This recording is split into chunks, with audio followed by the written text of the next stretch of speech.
What's good, y'all? What's happening, man? It's FLYEERRKicks checking in, man. We here with episode 4 of Flyer Conversations, man.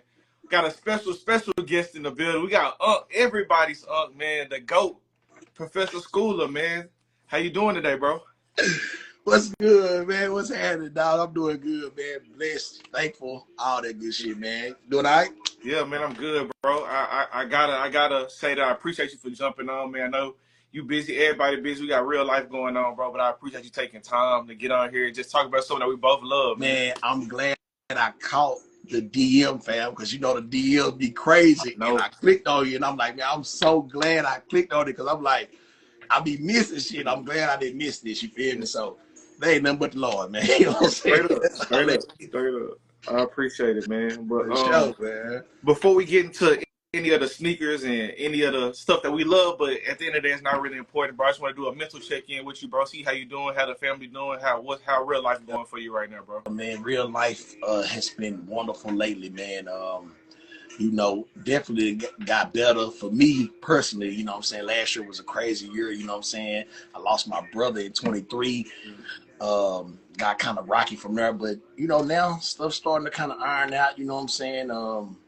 Everything getting better, man. Right now, I'm just in a good place, man. I'm so thankful to be where I'm at, man. I'm just thankful, bro. Every day I get up, man, because all the shit I done went through, I'm glad to be here, free, making some paper, honest living. You know, doing what we love, man. I'm just enjoying life right now, bro. I can't even lie, dog. What about you, man? What about you? Same here, bro. Same here. A whole lot of work, man, but I can't complain, man. I ain't starving. You feel me? I can do what I want a little bit, man. Life is straight, bro. I can't complain if I wanted to, bro. Yeah, man. Yeah, you know what I'm saying? I wake up in the morning. I ain't gonna lie to you. I missed the game, man, but this is better. You know what I'm saying? This is better. You know, I'm getting up, I'm driving trucks, and I'm loving it, man. It's lovely right now, bro. Yeah. Straight up, bro. That's straight up. That's good to hear. That's good to hear. But all right, let's get started. Just give yourself a brief introduction for my followers or people that don't know who you are, bro. Give them your name, where you're from, just a brief background about what you do, man. Okay, man. Let me turn this music down. All right, man. Y'all heard what the man said. Professor Schooler, aka Uncle Schooler. You know what I'm saying? I've been kicking up this content about 90s flavor a couple years now, maybe 2-3 years, somewhere in there. 90s kicks, vintage clothing from head to toe, man. I specialize in that shit. I host the biggest vintage swap meet in the land as far as I'm concerned, man. SwapCon, we got one coming up August 9th. Yep. August 9th, man. If y'all can make it to Dallas, I'm telling you, man, biggest show going. Sneakers, vintage, art, collectibles, anything you can think of under the sun, man.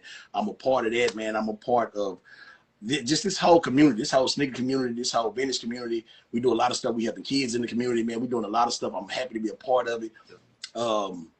And growing that, growing this page, growing this channel, growing the content, all that, man. That's what I'm doing right now. And like I just said, I'm driving trucks now, man. So, you know, I'm doing a little bit of everything. You know, I'm mixing it all in there, but definitely trying to continue to try to get to the next level of whatever gonna come, man, out of this content shit. Because a lot of shit didn't happen, man. I'm getting invited to places. I'm hosting shows. I'm getting all kind of shit in the mail. I'm like, man, it's lovely right now. So I'm just trying to see what the next level gonna be and where it's gonna take me, man. I'm just open-minded, open arms with it. I'm just having fun with it, man. You know. Yeah, straight up. I gotta be the first to say, bro, you definitely deserve everything that's coming your way, bro. I legit enjoy the content, bro. I enjoy what you be posting. So, and I can tell that you enjoy it, bro. So that's what makes it seem worth it. When you're literally doing something, you're not necessarily doing it for the bread or doing it for stuff to come in the mail. But if they come with it, we ain't gonna turn it down. But let me tell you, really enjoy it. I ain't making no bread, so it ain't for the bread. It's just for the love, and I do it for the homies. You feel me? Like I do it for the people, because the people is what make it all go. You know what I'm saying? Without the people, I don't know what you're doing it for. You know what I'm saying? So that's what keep me going, man. The homies, man. You know, meet new people. That's what it's all about, man. Yeah. That's what it's all about. All right, man. Let's do a little sneaker check-in, bro. What you have on today? I know it's the end of the day. You might got your slippers on right now, but what you wore today, or what's the last thing you wore, man? I do got my slides on now. You know what I'm saying? I'm chilling, but I did do a video just yesterday on my top 5 sneakers in my collection, my favorite sneakers in my. I got a lot of kicks. You know what I'm saying? And you can damn near close your eyes and pick some, but I did pick 5 favorites out of my collection, man, and they still sitting right here in front of me. So I didn't have no kicks on today because I was working, but I got my 5 kicks right here in front of me that I can show the people if y'all want to see a little something real quick because they still sitting here. You know what I'm saying? Yeah, you might as well, bro. I ain't gonna stop you. I ain't gonna stop. Well, I'm gonna tell you, save your favorite for last because I got a question about that. So you just give me one of those for right now. One of them. Yeah, give me one of them. I'm gonna just get the first one that's sitting right here. Oh. This was number 5 right here. So now I ain't have it on, but this is number 5 right here. You know what I'm saying? Nike Air Mission Junior say I got a couple pickups, you know what I'm saying, recently, you know what I'm saying? So, you know, we can get into all that if you want to get into it. But right now, I'm just chilling with my slides on, you know what I'm saying? I'm just relaxing, man. What you got on over there? Man, I got on my slides now, but today I wore my Alma Year 3s, you feel me? Okay. Something new, you feel me? Something slight. Black Cement 3 vibes with a twist to it. That's what I had on today. All right, man. Let's get into your sneaker history, bro. If you can remember, or if you got that memory locked in, what's your earliest sneaker memory from your childhood? Like, what's that first pair that you kind of remember having? I want to say it was like 4th or 5th grade. I was living out in Oak Cliff at that time, man, youngster. I was just telling my folk about this. I'll never forget the first pair of shoes I was infatuated with was the Patrick Ewings. High top, all black suede, had the basketball hanging off the tag. It was the basketball instead of the tag on there, man. I can remember still right now sitting in class just staring at my feet. Like I could not stop looking down at my feet. I don't know what the hell the teacher was saying. I'm just like, these were, you know what I'm saying? That was the first shoe with my first memory of like loving a shoe, you know what I'm saying? And then the shoe that really changed everything for me was this shoe right here. I was in like 6th grade when this shoe came out. This shoe right here, man, really opened my eyes to sneakers. Everybody had all the Jordans and everything in school. I was the only one with these on, bro. And I still to this day love this shoe to death, man. That shoe right there really opened my eyes and wanted me to start keeping my stuff clean and holding on to it and all that. So it was the Ewings first, and then these joints right here, man. You know what's crazy? Hold on. Let me. I'm back. No, you good, bro. All right, I'm back. All right. And you know what I was saying about the Ewings? They done killed that shoe, man. They done destroyed the Ewings, dog. They did so many colorways, so many collabs, so many. I said, man, y'all done fucked it up. That could have been one of them ones, man, and y'all done messed it up, man. Yeah. Do you remember what colorway you had in the 5th grade that made you like? You remember what colorway that was? Oh, the Ewings? They was all black suede, black and white. Yep. It was suede. The shoe was all suede, man. Man, I love that shoe to death, man. It was high top. You know, I love a high top sneaker, man. That shoe right there really was.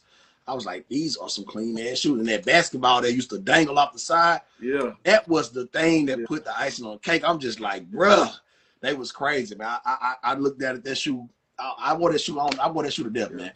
They were my joints, man. Now I can't stand Ewings. I ain't had a pair since, man. And they done did a lot with them, bro. Still a good looking shoe at times. They done did a couple of good collabs, man, but it's definitely overdone now, bro. That happened with a lot of shoes. Like, even with something like this or like some CB94s, some Griffeys, where they put so many colorways on them and they drop them so much, they get so watered down. It's like, damn. You know, it just become like a little watered down shoe, and it's like it don't hold that weight no more. Versus something else that ain't came out, you know, since them days or a couple of retros. So a lot of shoes done got hit like that, but the Ewings got hit hard. And you kind of mentioned it already, but what was the first pair of shoes that made you realize, like, oh, let me keep these clean? You mentioned it was the up-tempo? These up-tempos was like 6th grade. I was still a little rough then because we played a lot of basketball. Yeah.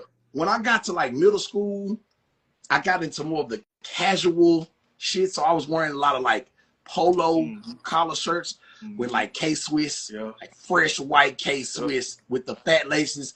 That's when I started like really scrubbing and starching my pants all night. Like that time right there, man, bro, that's what really turned me into like you know, what I am, man. Like, you know, coming up, seeing your OGs, my older homies who was in high school, you know what I'm saying, giving me that game in middle school. And I was looking like them in high school. I'm the only cat in middle school because I'm getting my game from my older cat. So I'm coming back to middle school like, this what niggas wearing in high school. You know what I'm saying? Fresh K-Swiss, fresh khaki shorts. Like, man, that was a time right there now. So around that time, 6th, 7th grade for sure, middle school, man. Middle school really, it was that kind of style. Starch pants, a lot of starch pants, man. We were starching pants all night. I used to make my own starch, flour, water, shake it up. I mean, my finger used to be, you know what I'm saying, stuff like this right here.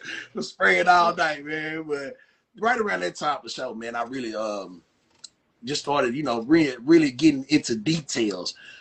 Really, like, I used to go to like the beauty supply store, get all my fat laces, wave caps, every color polo shirt I had, I would go get the same color fat laces, same color do-rag. So when I went to school, it's like green, green, green, you know what I'm saying? Pink, pink, pink. Yep. It was like that. So that time right there, yeah, man, it was right around there, bro. Like, yeah, I'm clean. I'm clean. I know it. It may sound crazy now, but you really was clean at the time. Bro. Oh, man, like, it was, bro. Because when I used to see my OGs look like that, I'm like, man, y'all niggas so clean, bro. Come on, man, we gonna get you right. Come on, come on. We used to go to Ross back then. You go to Ross used to have all the polo, man. You go in there and get every color, sky blue, all that, bro. Khaki shorts, khaki pants, man. We used to go crazy off of that thing, man. It was good days, man. Those were good days. So what was the first pair of shoes you bought with your own money? You done stacked up all summer. What shoe was that? What shoe, man? I want to say it came out of a Ross, bro. The Bo Jacksons. The Bo Jacksons is the shoe I can remember me going in there getting. It was the Trainer 91s. They got like the strap that go across them.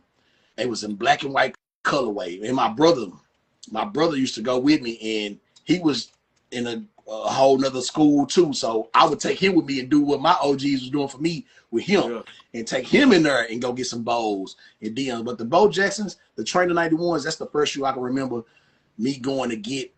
And then we kept going in there getting all kind of Dion's, and Steve Madden's was coming in around that time. Like, so this around like 9th grade. That's when I started working my first job. My first job was at Brahms. Y'all might not know what Brahms. Don't know about that. No. My uncle used to be a manager at Brahms, and he was like, "Come on, I got you." He put me on at Brahms, man, making my little. Boy, I say it's crazy. The little money we were making back then, it seemed like we had it all, man. Take me $300, niggas swear he was rich. But them stores though, Marshalls, Ross. It used to be a Mervyn's back then. Like, them stores saved a life as far as like starting to get kicks, because my mom wasn't taking me to no mall and shit like that. That wasn't happening back then, you know what I'm saying? Just for feet. You know, my mom was still buying me shoes then. Once I got my own bread, Just for Feet was gone, Mervyn's was gone.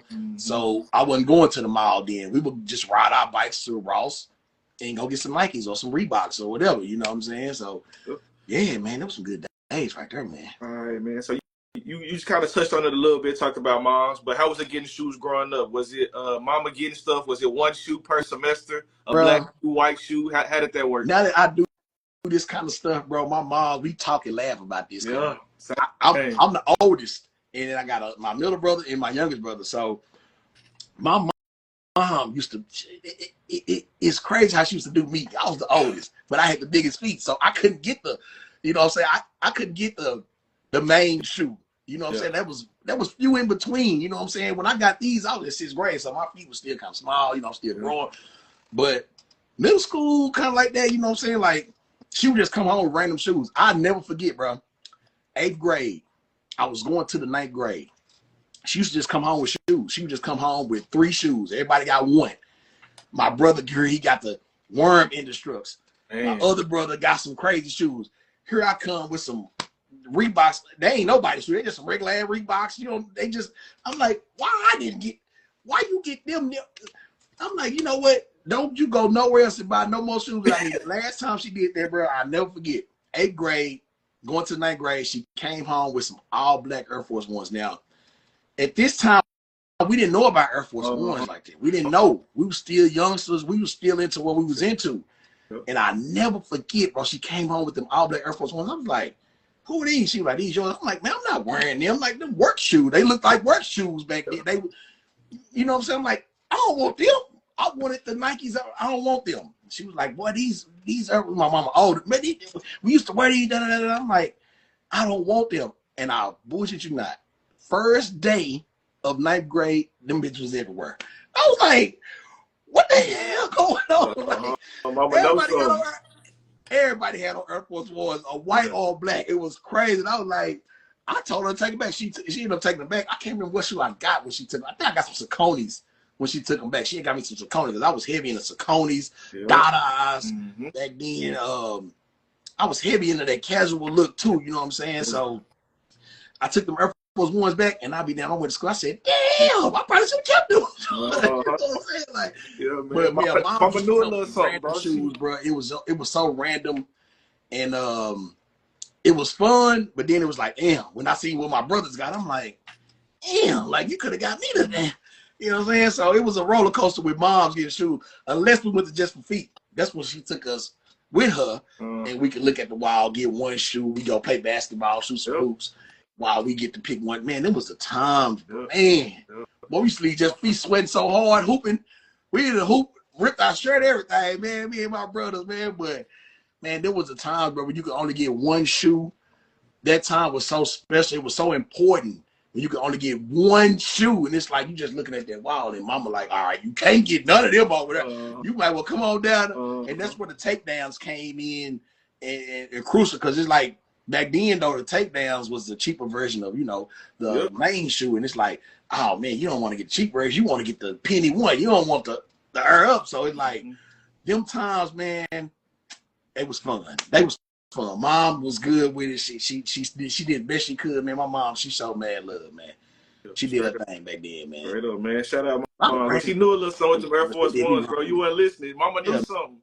Man, I got done wrong. I got done wrong, but I'm telling you, bro. I can remember her coming home with shoes. I'm like, what are these, man? Why did you give me? I'm talking about they can be. Now that was another good thing about that though. I did get a lot of shoes, like random shoes. I never got Air Jordans, British Nikes, LA Gear, Saucony, K-Swiss, Reebok. Like she would just come home with just random shit. You know what I'm saying? So that was a thing that opened my mind to like, okay, it's more than just this out here. So it was a good time, man. My mom was a G. You know what I'm saying? She was young. She was still young. She had me very young. So my mom had me outside with her at a young age. I seen a lot of shit, and I seen how you supposed to do it, man. I seen the OGs that she hung with. I'm like, this how you supposed to look. Like the way I look now, that's how they look then. You know what I'm saying? And it's just, you know, we just revolving dough, man. We just keeping that shit alive. Straight up. Other than that up tempo, what shoe in your collection has your favorite story attached? It could be the story of the shoe actually, or maybe how you got the shoe. Man, that's a good one, dog. That is a good one. I'm just looking around at something I got here. Yeah, I got one. I got a good story, bruh. Let me see if I can get this shoe out of here. I got a good story about this shoe right here. Hold on. Let me see if I can get it. This shoe right here. This right here. DT Max 96. This Cowboys colorway. Right and raw colorway, man. Love this shoe to death. Shout out to my dog, Lamar, man. Crazy story behind this shoe. I seen this shoe on eBay years ago for like $400. And I was like, man, I can't pay that for no shoe. I'm not paying that. And I was trying to negotiate with the dude who was selling them, and he was like, let me see what I can do. Next thing I know, the shoe was gone. Somebody had bought them. And I was like, man, that's the only time I ever seen this shoe in my size. I'm like, man, you'll never see that shoe again. Fast forward maybe a year or two, I'm starting to go to sneaker shows. My dog, Lamar, I met him at a sneaker con a year before. He was like, hey, I'm coming back to Dallas for a show. And I was like, word? He was like, yeah, man, you know what I'm saying? You want to kick it and all that? I'm like, yeah, cool. He sent me a video, and these was in the video. And I said, man, what size you wear? He was like, man, I said, man, did you buy that shoe for $400 off eBay? He was like, yeah. I said, bro, I was trying to get that shoe. He's like, you want it? I was like, bro. And he was like, all right, look, come pick me up from the airport. Take me out to lunch. Let's talk. Let's talk about the shoe. Let's get you the shoe. And I went and picked him up, and I be damn, bro. He sold me the shoe, gave me a deal on it too. Sold me the shoe, and I was like, that's crazy that the shoe that I lost and thought it was gone forever, a dude that I actually know got the shoe. Anybody could have bought this shoe. That could have been somebody way in the Netherlands bought this shoe. One of my homies bought the shoe and actually sold it to me, man. So this shoe right here, crazy story, crazy how I got this shoe. And man, I'm forever grateful that my dog actually sold me this shoe. Because if it was me, I wouldn't have sold this shoe, man. Ain't no way. But this shoe right here is crazy story, bro. That's absolutely crazy, bro. That's relationships for you, bro. That's genuine relationships. That's my dog for life, bro. That's my dog for life, man. Shout out to my dog all the more, man. Crazy, bro. Crazy. This might be the best story I got. You talk about from Sneakerhead clothing line. All the more. Yeah. Oh, he got all the more. He got his own clothing. Yeah, all the more clothing. His own shirts and shit. Yeah. I know exactly who you talking about. I know exactly who you talking about. Yep. All right. Dog, man, he live out in Denver. He up there in Denver, yeah. Yeah, I'm familiar. Yep. Do you have a current favorite brand or collaborator, or both, if you want to go either way? I know you're not really into collabs like that, like these do-age collabs, but like, what you got? Favorite brand, favorite collaborator? Oh, collab, man. I'm so out the loop, bro. Yeah. I don't even know. I ain't got no collab shoes. All good. All good. I don't even see them, bro. They ain't on my radar, bro. Yeah. But you know the brand is the swoosh. You know, I mean, I can't help it. People be like, man, you need to get the Reebok. Look, I done had some of all that. I done had Sean Kemp's and Grandma Ma's and all that. But the swoosh, man, just do something to me, man. It's always something that I grew up loving. My favorite basketball players, Warren Barkley, you know what I'm saying, David Robinson, Reggie Miller, like all of my favorite players wore the Nikes, and the Nikes is just where it's at, man. I actually got invited to the Nike Summit next month. So I'll be first time going to Portland, Oregon. I'll be at Nike with some other guys that got invited. So that's going to be dope, man. You know what I'm saying? The swoosh is, man, I don't know. It's just where I'm at, man. You see it, man. Man, that's a start, bro. That's love, bro. Yeah, man. That's love. It's dope. And I'm glad that they invited other creators out here that's doing their thing, too. So I don't know who all going, but it's going to be a group of guys that's going to be going out there next month, about the end of the month, for a couple of days, about 2-3 days. We're going to be out there, man. So I'm excited, man. Can't wait to get out there and, you know, pop my shit and have some fun. Yeah. You know, hopefully buy me something or get something. So I don't know. You know what I'm saying? Something. Yeah, you definitely going to enjoy yourself, bro. I've had the experience of hitting the Nike campus, bro. And when they say it's a campus, bro, like you think of your biggest college campus you've been to, and it's really like campus, like this building, the cafeteria, the football field over here. Like it's crazy, bro.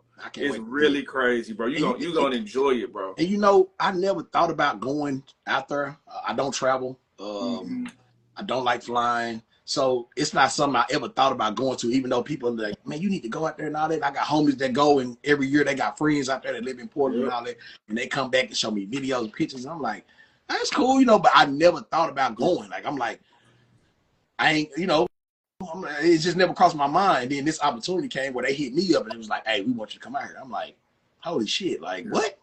Couple days? Oh man, you know what I'm saying? So, you know, Aaron Cooper, shout out to Aaron Cooper, Sneaker Preservation, InStyles 1999, like those guys, man, they so cool, man, and they hit me up and was like, well, we want you to come out, man. So, man, I can't wait to touch that ground, man, and man, you know, it's gonna be dope. It's gonna be dope. That's bunch of creators out there. It's gonna be dope.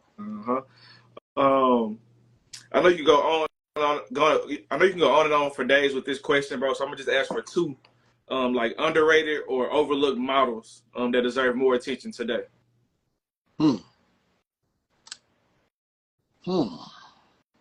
Overlooked. And man, you know what? You know, when it comes to this shit, bro, I be telling my folk, I feel like a old man trying to learn the internet when it comes to like new shit, you know, the collabs, the new drops. I don't see all of them. I see some of them, of course, because we on the internet, but I be trying to get game about this stuff. Like, for instance, shout out to Nick DePaula. He sent me some shoes. He sent me some foams, like I think it's a 30-year anniversary of Slam. Oh, I did. He sent me a couple pair of shoes. I didn't know anything about those foams, nothing like that. Like that colorway, I still don't know nothing about it, you know, much about it. But when it comes to the new stuff, I try to get some game because, you know, when it comes to sneakers, bro, people think, oh man, you know everything. You know about every shoe. I'm like, bro, nobody does, bro. And I don't try to make it seem like that. I just try to get game about what I know. But I'm always trying to learn something about sneakers.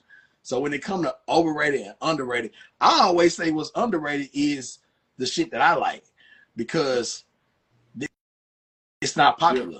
You know, it's all about the complex cons and all that shit. It's all about the new hype collab, which is cool. Yeah. I'm not against any of it because it's all necessary. We need all of that shit in the sneaker game. We need the new, we need the hype, we need the old school shit, we need the runner shit. Like, it's all a part of the culture. So when it comes to underrated, I always say this type of shit is underrated. You know what I'm saying? Because it's a small percentage of cats that's into that. You know what I'm saying? And if you into this, you really got to know where to get it from, because you can't get it from no store, and it ain't getting talked about. It ain't no magazines, which is a good thing. That's cool. This time has passed. It's over with. Yeah. If you like this type of shit, get into it, because it ain't for, you know, the masses. But it is some new shoes I do like. For instance, the new Kevin Durant's.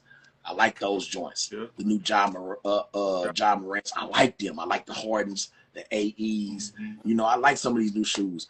And then some of them is crazy, like the Mellows. You know, some of that shit be too off the wall, but it's still cool because, hey, the kids, when I go take my son to hoop, I see Mellows everywhere. Yeah. Them joints be everywhere. I'm like, oh, y'all got these glitter on y'all shoes everywhere. You know what I'm saying? Like, you know, so I don't know what's overrated, underrated, man. I'm just a fan and a lover of the game all the way around, man. Understood. I'm a lover of it, bro. I like it all, man. I ain't gonna lie. I like the way the game. I like where the game is right now. I like the way shoes are sitting in the mall. You can walk in, you can just get them. I'm loving where the game is right now. The resale shit is done kind of faded a little bit. You know, it ain't as, you know, that pandemic really messed everything. The pandemic really messed everything. That's what made shit hype and all this other. But I'm glad that the game is where it's at now, man. You know, moms can take their sons in the mall and get you some Jordans or whatever you want. You know what I'm saying? So I don't know what's overrated, underrated. You tell me. What you tell me, bro? What is underrated and what's overrated out here? I don't know, man. I feel like everything is hitting its own trend. Everybody got their own wave. New Balance, who had a super high wave, they kind of leveled out now. Still good, but they kind of leveled out a little bit. I feel like Saucony is kind of on the incline. Even like the running shoes, like Hoka was a lot more popular last year and a half. They kind of trickled down. Yeah. So like Jordan Brand is going back up. They kind of fell off a little bit. They going back up. It's a mix, bro. Jordan went crazy this year with the retro. Bro. It's insane, bro. Yeah.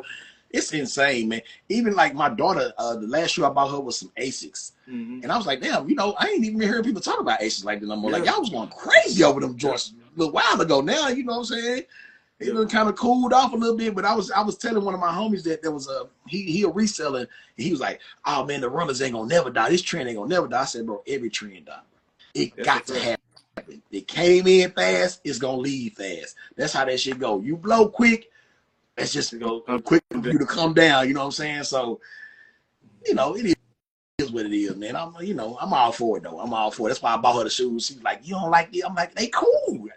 I ain't gonna wear them. They cool. If you like them, they cool. My son, he into, you know, Kyrie, you know, all that LeBron. I'm with it, bro. Like, I ain't gonna wear it, but I'm with it. I love to see that shit. I love to see people wear what they want to wear, what they like to wear. That's what it's all about, man. You know what I'm saying? Yeah. Stop riding these trends and waves, man, and get on your own game and see what you get to, man. Yeah, saying. Yeah, and shout out Frank Cooker. That boy jumped in right on time. I just said Jordan Brand was back. He said, "Don't worry, the real is back, man." Shout out Frank. But Jordan Brand ain't went nowhere, right? They just went crazy with the ones and shit, bro. The dunks and shit. They went crazy with that shit, but you know what I'm saying? The right J's, the ones that motherfuckers know what the ones is. They ain't never going nowhere. Yeah, but I feel like they putting out a lot more of the right J's now, rather than just a whole bunch of rainbow colors just throwing it on. They're putting out some good stuff, right collabs, some good storytelling. Man. I feel like they getting back to getting back to the roots, man. That's what I mean. My Jordan ain't going nowhere. That's all he wears, Jordans. Go to his crib, got the Ferraris.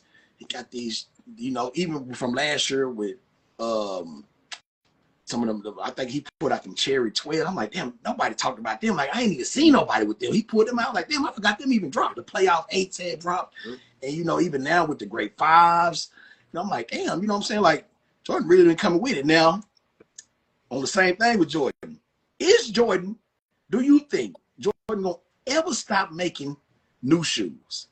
The Jordan 40s just dropped. No. Are we gonna get a Jordan 100 one day? Like, y'all gonna stop this shit or not? Like, I feel like they may stop the numbers one day. They might not go to Jordan 60, but I feel like a new Jordan basketball sneaker is gonna happen. Cause I mean, all these new numbers, like after like 23, the rest of them was like geared towards hoops. So like these new ones is all technology based. So I feel like we're gonna get a new Jordan every year. That 40 got some casual to it. It's a good looking shoe. But everything in between was kind of just straight performance based. And I feel like we're going to continue to get performance Jordans just to keep the brand going, just to have something on court in the NBA, because people can't hoop in 3s, 5s, and 12s and 1s no more, bro. So we're going to keep getting some new J's, but that retro not going nowhere at all. Yeah, man, because I seen that. It's a cat named Angry Joe. Old white dude named Angry Joe. He buy every Jordan. Like, he got every number. And I'm like, I'm looking at the shoes and I'm listening to him talk on live, and he was just like, man, these shoes are really good shoes, like as far as they perform. I'm like, that's really where we at right now. Yeah. It's not really about how they look, it's about how they perform. Make sure you're not getting injured and all that type of shit. So I'm like, that's really where it's at right now. Like, this shit was more geared to visual. It looked good, but some of these shoes are not comfortable to hoop in. You know what I'm saying? Like, some of these shoes are not comfortable to play ball in and none of that. So, and somebody was like, man, you know what to make the old shoes come back? If the dudes that's hooping now would wear the old shoes. And I'm like, why the hell would they wear old shoes, bro? Can't happen, bro. That's insane. Like, why would somebody hoop in some Charles Barkley's on the basketball court? For what reason would you do that, man? Like, and plus with the money, these cats getting paid to wear Skechers, New Balance. Like, it ain't about how they look, how they feel, they comfortable, they perform right, they getting checks to wear them. That's where we at now, bro. But that's where we at. Even then, though, even if you think about the Barkleys and any of these old school Nike basketball shoes, bro, if you comparing it to the Adidas before them and the Chuck Taylors before them, that's amazing technology. You feel me? So the technology just still it's just growing, getting better. They're gonna put some new cushions, some better grip, and all of that. That's just where it's going now as far as basketball. They just got to keep the retros for the casual, but I mean, it works. It's a market for everything. Yeah, absolutely, man. Absolutely, man. Forward. I'm forward, dog. I just like to stay where I'm at, man. I'm like, I don't venture off, you know. I like that Nike has been dropping a lot of retros. We got some up tempos. We're getting hella Dion's. You know what I'm saying? They need to stop making Barkleys. I know they dropped some Agassiz. We got trainers coming later on. Like, sneakers are in a good place right now. We getting good J's. We getting some good Nikes. We still got the casual shit out there. You know, we still got the runners out there. So, man, sneakers in a good place right now. We getting good basketball shoes from the players that's out right now. Man, shit, man. I don't know what more you can ask for. Yep, I agree. So, how did where you're from and who you grew up around influence your sneaker and clothing choices? Like, how did your childhood or who you grew up around kind of influence? You already know how it go, man. You already know we all had a big cousin, uncle or something that was cold in the game. My cousins, man, my cousin Bookie. I was just in his crib a couple weeks ago, and he came outside in some LeBron James. I don't know what number they was, but they were terrible. I said, "Hey, what you got them shoes on?" He's like, man, these things clean. Why they comfortable? I'm like, bro, you put me on to what I'm on now. And look what you wearing. You know, we laughed about that, but man, he was so cold with it back in the day, man. And like I said, my mom had me at a young age, bro. My mom had me when she was 13, bro. So my mom finished high school, but she was still a youngster. So I was the only one around at that time. So I was with her a lot. My mom was outside. She would be out there with her homegirls. I remember being her 5.0. And we'd go to the barbershop, get a haircut, and she would be at the barbershop for hours. Just like we used to do when we were young. We used to go to the shop. After we get a cut, we outside shooting dice, we doing whatever. They was on the same thing back then. And I was just a youngster watching it. And I'll never forget, the barbershop owner, his name was Rob B. Rob B was the freshest dude on the planet in my eyes, bro. Sweatsuits. I always had a clean ass Jordan sweatsuit, Nike sweatsuit, pants leg rolled up like LL, fresh Jordans on or some fresh Nikes, fresh Gumby, part in it, you know, page of gold chains. And I was just like, man, I want to be just like this nigga when I grow up. You know what I'm saying? He was the man, nice whip. I'm like, bro. And that type of stuff, it stick with you, man, when you a youngster and it resonate with you like that. And then You know, we got all our TV shows we grew up on. You know, we got our sports, we got our family members that's around in the game doing their thing. All of that, man. All of it was a part. Just growing up at that time, you know, so I was born in 85. So right around 94, 95, I'm around 10 years old or so. That's when I really started soaking up some game. You know what I'm saying? Where I'm about 10, 11, by 96, I'm soaking it up all the way. You know what I'm saying? And just learning the game and how to carry myself with certain stuff. You know, you coming out of that kid stage, 8, 9, so you're still a kid at 11, 12, still a kid, but you really kind of trying to fit, all right, this is how I want to look. This is what I want to wear. I want to dress like this, you know what I'm saying? I want this type of stuff. So everything around, bro, from my family to the TV to the sports, everything as it does, it just influences us to, you know, get into what we into and to see all this stuff and to have some of my uncles and some of my OG partners see this stuff I be wearing and the hats I be wearing, all that, just be like, damn, nigga, I remember having that. Yeah, I wore some hooping stuff not too long ago, and 2 random old dudes just walked up on me. Boy, I used to bust ass and hoop it up, man. I remember hooping, and I'm like, yeah, you know, we just had a whole conversation because I used to play and hoop it up. We got ass whooped, but we played, you know what I'm saying? And that type of stuff, I'm like, man, this is what it's about, bro. Like, these old dudes ain't seen this stuff since they played and hoop it up. They didn't even know this stuff still existed, you know what I'm saying? And I'm like, this is why cats like me and cats in my community, this is why we exist, bro. Keeping this alive, keeping it going, you know what I'm saying? And passing it on. My son's soaking up game, same way I did, you know what I'm saying? My son just turned 14. He's soaking it up. You know, I've been buying him retros since he was a baby. He didn't know what he was the only good kid walking around with Junior Seahawks and Dion's on. You know what I'm saying? And now he of an age where he like, I want all those shoes again. My foot done grow. I want some more Barclays. I want some more this. I want some more Grippies. And I'm like, I got you. You know what I'm saying? He's soaking it up. And his friends, you know what I'm saying? When I go over there, they come over here, they seeing it, they soaking it up. They parents don't dress like this. They don't wear this, but they like, hey, man, this the, and I'm teaching them the game. And I'm like, bro, this is stuff that y'all gonna soak up and y'all gonna pass it on. So we just keeping the culture alive, man. That's what it's all about, dog. That's what it's all about, man. I just love to be a part of it. You know what I'm saying? I always tell people, I'm just a part of this, bro. We all play a part in this game, and I'm happy to be a piece in the puzzle, bro. That's it. Straight up. That's You definitely doing that. You definitely doing that.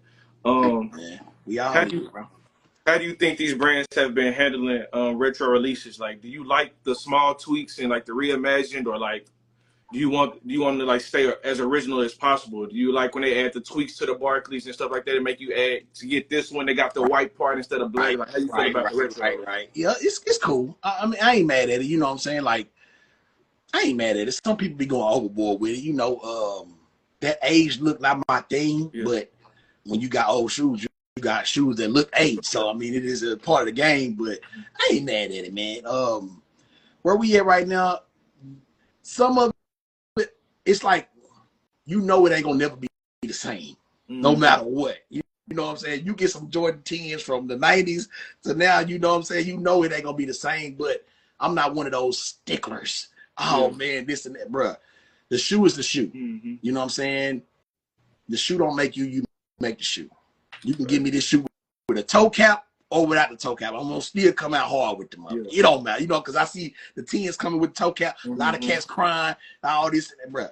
Come on, bro. If you a fan of this shoe, that should not deter your ass. At all. You'll bust y'all head with these joints. Same thing with the, I think those UNC ones. Cats was like buzzing over them until they realized, oh, they not gonna be exclusive. Once they found out they wasn't gonna be exclusive, and they was, oh man, the age stuff thing. I'm like, damn, y'all was just on them though. Now that y'all realize they're not gonna be hard to get, y'all don't want them no more. So we in that time now too, where a lot of cats don't even know what they want. They don't know what they like. I be having cats in my DM. Which one should I get? Hey, which one you like? One you like. Damn. We got to get, you know what I'm saying? Like, we got to get to that when you got to be comfortable in your own skin. When you talk about sneakers, bro, that's an expression of you. And if you're wearing shit that somebody else said, then I don't know what you're doing, fam. Like, I got cats that come to me, man, nobody want that old shit. Man, nobody, bro, I don't feel no type of way about that. It's cool, G. This ain't for everybody. But some cats really want that validation and they gotta have it. And I'm like, bro, I don't know nothing about that. Like, bro, if you don't like this shit, that's fine, G. Like, this ain't for you. I got it on. But at the same time, I know that it is some cats out there that might need a little nudge and a little guidance. That's what the page for. I give game. I show them what to wear with it when I'm wearing shoes. You know what I'm saying? I'm showing them that vintage clothing is still alive. That all this shit is still alive. It's still out there. You ain't just got to be a victim of your shopping mall. You can get out here and really look unique in the game if you put some work into it, a little effort. You know what I'm saying? So that's what the whole page was for anyway. It was like not just to show off the shit I'm finding, but just to showcase, hey, bro, it's another way. Like, you ain't got to dress like a cornball. You ain't got to dress like a weirdo. You ain't gotta try to just like the next rapper. Like, you can really, you know, look different from everybody. If you know what I'm saying, just put a little effort into it, bro. Hey, you never know what you get out of it, man. And it's been going crazy now. It's been going crazy. Straight up. Yeah. What's your strategy with keeping the older shoes wearable? And like, and what do you look for when you buy them? Cause you be getting some older shoes, bro. And like, I be looking at like some of my shoes that I missed out on when I was young. My parents weren't buying me nothing, so a lot of stuff I want to reach back and grab, man. But I don't want it to crumble. I have to pay the restoration fee. So what's your thoughts on that? How you go about buying them? It's tough, bro. That might be the toughest part. You know what I'm saying? When you're looking for old shit, because you got to find the right condition. First, you got to find your size. Hope it's in the good condition. Price. All these things got to line up to buy an old shoe. You know what I'm saying? Because you got to worry about that type of shit. You know what I'm saying? And the way I try to navigate it, I ask as many questions as I can. Yeah, I got somebody who can fix my shoes if needed. Now, when it comes to like materials, that'd be the main thing. If that material crumble, I'm out. But if that material don't crumble, just need a reglue, that's cool. You know, that's a easy fix. So as far as taking care of them, I mean, we all know you got to keep them somewhere cool, somewhere, you know. And my cousin, and what he do is he old school, so he got Ziploc bags. Straight up. And he put a towel in the Ziploc bag, and then he put the shoe in there, and his shoes still great. So I've been doing that to some of my shoes that I'm like, all right, I ain't gonna wear these for who knows when. I'm starting to just put them in certain stuff, but I got cases and all that, man, in the crib and all that. So it's a hit and miss. I don't got many shoes that I can't wear. I probably got just a few where I knew I couldn't wear them when I got them. Some of them shoes, you're like, all right, I just want this shoe to send me that. I know I can't wear it. But you know what I'm saying? It's like now, though, the game getting so messed up where cats selling shoes that you got to get fixed. You know they can't wear them. They already say non-wearable, yada, yada, yada. And they taxing for it, and I still got to get it fixed. That's where I'm at now, where I'm like, bro, the game is so messed up right now, bro. I'm like, you gonna charge me how much for the shoe, and I still gotta get the shoe fixed? I'm spending $600 for one shoe. What you charge me, what he charged me to fix it, shipping all, you know what I'm saying? So it's like, that's the hard part about navigating with old stuff, man. Like, you gotta be careful, do your homework, be patient. That's number one, man. Be patient. Don't just jump on it. You see, oh, I gotta hear. That's where you mess up at, man. Let that thing marinate. Go look around, get your hunt on. Like I always say, you got to get your hunt on, man, because this might be another one out there waiting on you, man. So it's hard navigating that, man, but that's a part of the game, bro. I wouldn't change it for nothing. Like, that's a part of the game. Like this shoe right here. They got one right here. I bought this shoe knowing I couldn't wear it. It wasn't this bad, but it was already busted, you know what I'm saying? And this is an original 95. I knew I couldn't wear this shoe. I paid $50 for this shoe. I'm like, I got to have it, bro. I can take that. This shoe don't exist. Like, we looking at history right here, you know what I'm saying? And some people might be like, man, it's just a damn shoe. I'm like, bro, when you got something from that era, I just had, hold on, let me see real quick. Even something like this right here. This is a dead stock logo athletic. That's a 1994 draft hat. This a DS hat, bro. When I find shit like this, bro, it really like, I just be blown away. Like, damn, somebody kept this hat brand new from 1994.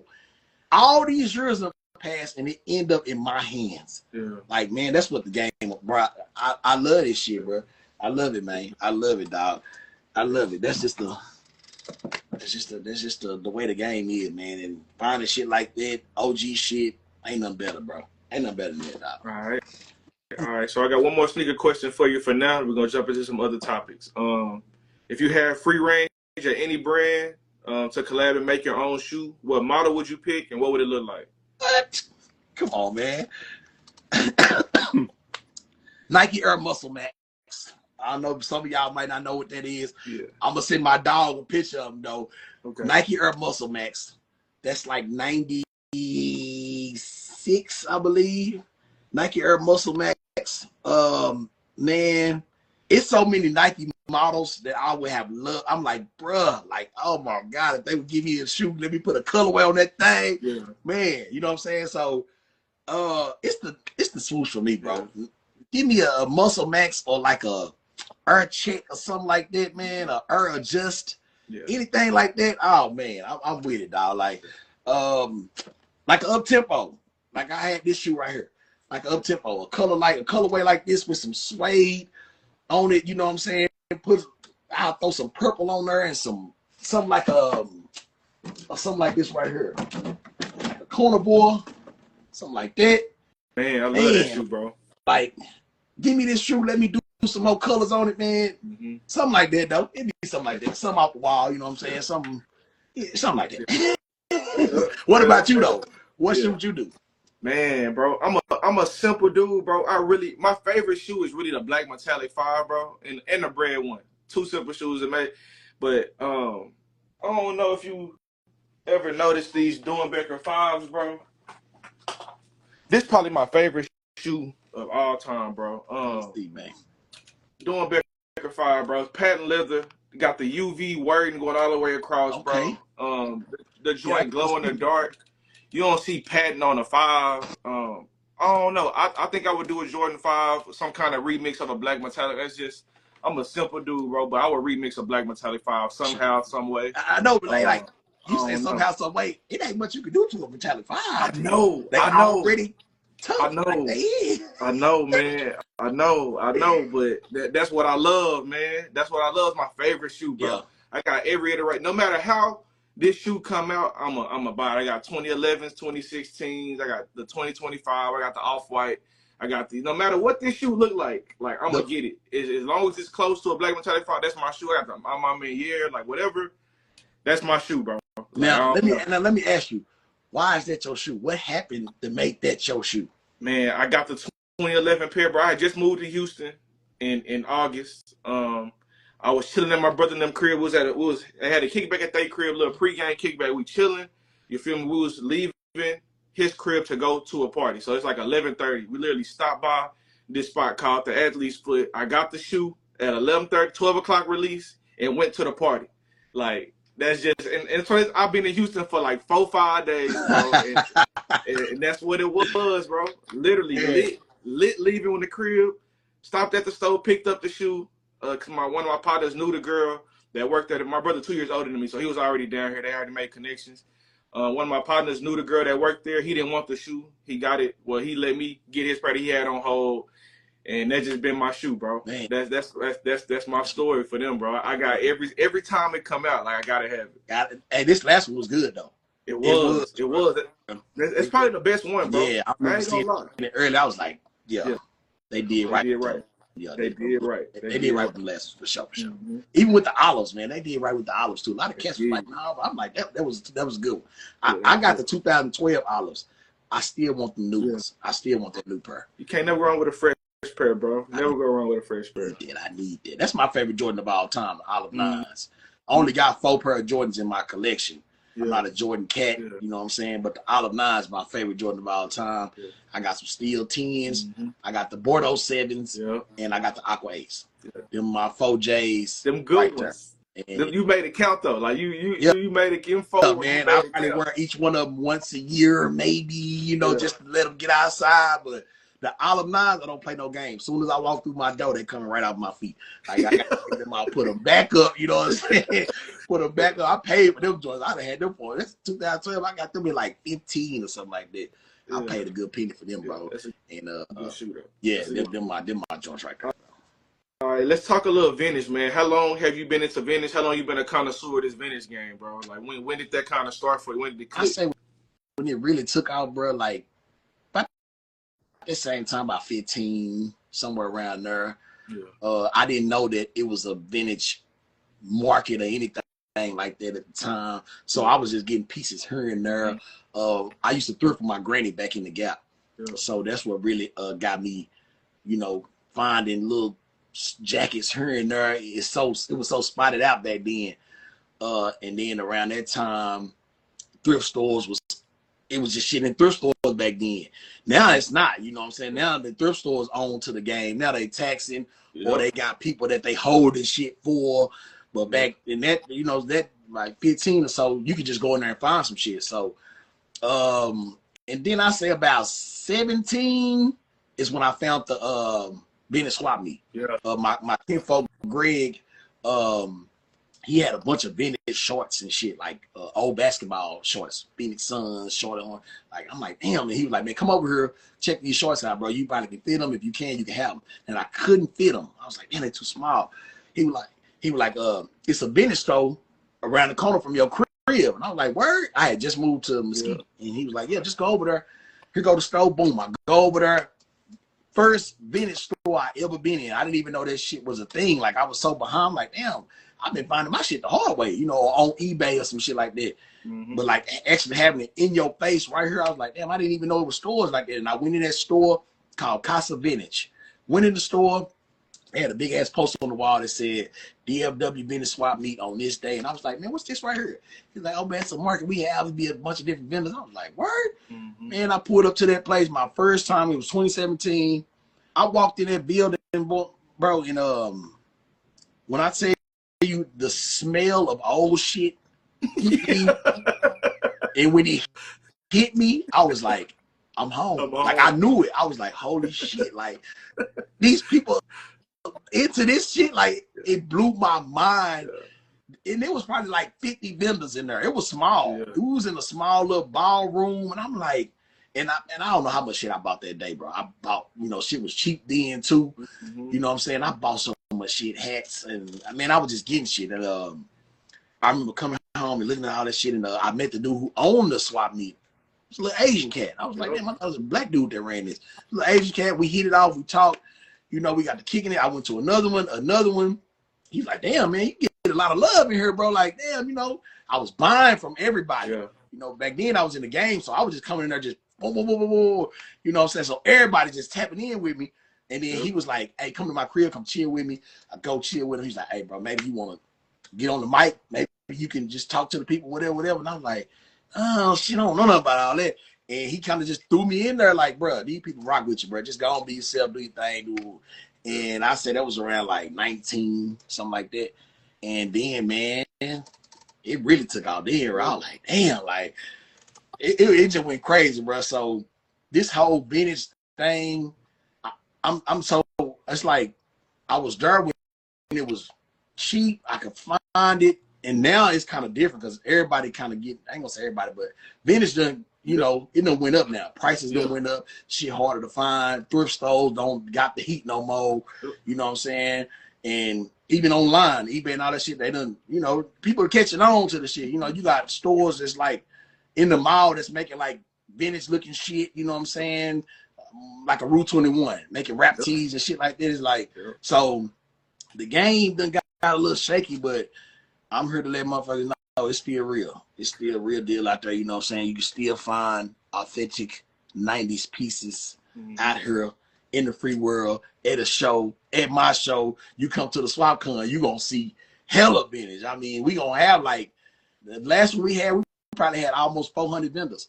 From that first one I went to with 50 vendors, it might have been a little less than that, bro. Somewhere between 30 and 50, it was something like that. To now, 300, 400 vendors, bro, it is insane to see how much this community has grown. Every age, every race, being free, wearing what you want to wear, wearing what you like. Y2K done came back. Jinko paying for all this shit I used to see in middle school and shit, like, to see all this stuff just come back around. This what our parents used to say. I mean, everything always come back. You know, they always said that, like, and to see it and live in it, like, damn, they was right. Like, this shit, all this came back. My mama see some of the shit I be wearing. She like, damn, what? Your uncle them used to wear that same. You know what I'm saying? I'm like, It's just crazy, man. And for me to be where I'm at with it and doing what I do, hosting and all that shit with it, man, it's just a blessing, bro. Yeah. It's a blessing, bro, because I get to meet so many cool ass people, man. Yeah. It's a blessing, man. Yeah, I love it, dog.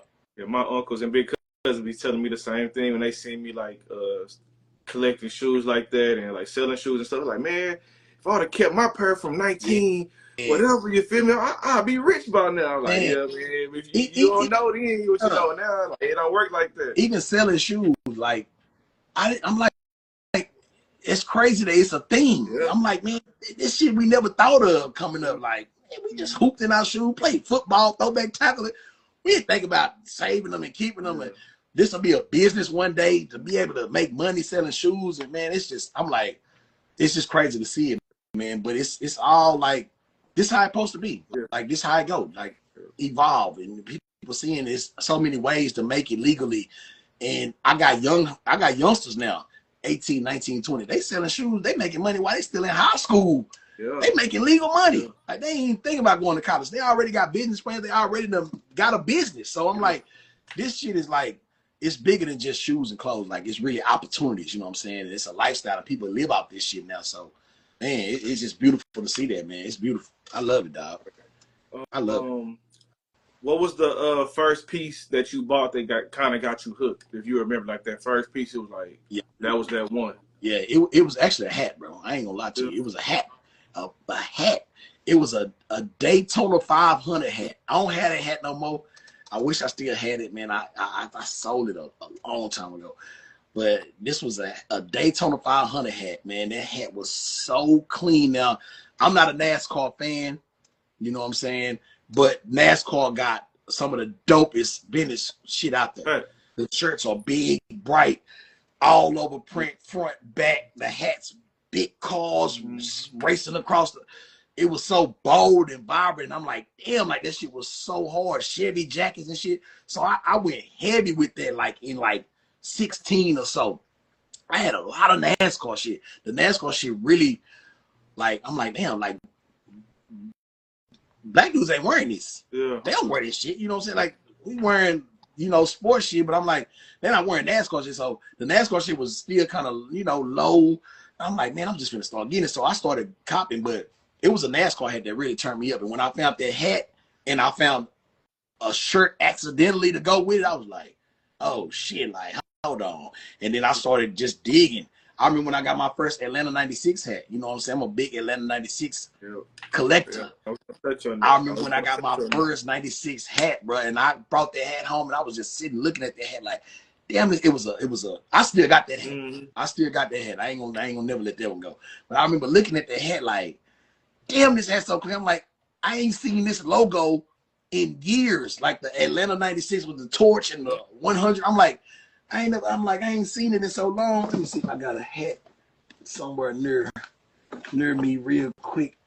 That's a Atlanta night. Here go one. And now this ain't the hat, but that logo though, with the flame and the colors, I was like, damn, nobody wear this shit. I'm like, I don't never see that. And bro, I went to hunting that night. I said, if this hat here, it gotta be some more of these out there. And man, I started going crazy. I started going crazy, man. So it was really the hats that really opened me up to like doing the combos that I do. Cause I'm like, you find a hat, or you can find a shirt easier than you find a hat. You know what I'm saying? So when I started, and I got more hats than shoes, bro. I got so many hats, and like the hats really opened up my mind to like how deep this shit can get. You know what I'm saying? The jackets to go with the hat, with the shirt, with the duffel bag. I just started piecing it all together. Like, if this exists, this gotta exist. But I wasn't seeing nobody with it, so I was really just opening my mind to it. Like, all right, let me just see if I can find this shit. And I just started finding shit, bro. And it just got on automatic, and I was like, all right, that's it. I'm good now. I'm on, you know, it's on autopilot now. You know what I'm saying? That's where we at now. It's on autopilot, G. For real. When you shopping for vintage, so I see you do, like I said, a lot of the Atlanta Olympics. I see you do a lot of the Hoop It Up, the ESPN. That's like my favorite pieces that you be having, because like those things kind of like resonate with me a little bit. So when you shopping for vintage, what kind of things are you looking for? Are you looking for specific things, or if it just catch your eye, you'll buy it? Like, how you shopping? Right now, Right now I might be. Right now I'm just freestyling. Yeah. Years ago I was looking for specifically what I was looking for. If I'm looking for Final Four, that's the two things I'm on that I've been on. Yeah. Final Four shit and Atlanta 96 shit. And like all that stuff in between, like ESPN, Hoop It Up, 7 Up, Gatorade. That's all shit that nobody thinks about. I'm like, this shit we grew up with, but you don't think about it. Like, damn, it's still next thing got Gatorade shirts and hats and jackets and shit. Like, you don't think about that. And so it was just those little pieces, find them here and there where I'm like, all right, yeah, no, man.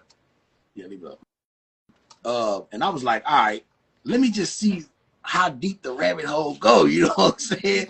And I just started going down that rabbit hole. So right now though, I'm kind of just freestyling, like, cause I got a lot of the shit that I was looking for and wanted. So I'm like, all right, let me just see what kind of just fall in my lap. Cause that might be more fun than like actually hunting for specific shit. Like, oh, this shit just popped up. Like, damn, like for instance, while we talking, I know we talking about clothes.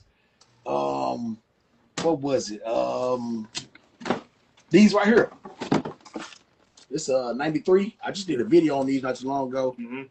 These just came up. I wasn't looking for these. They just showed up, and I got these like $60. DS. I wasn't looking for no shoes. I was just like, man, I'm just scrolling. I just type in some shit that some kind of general shit. For instance, I might type in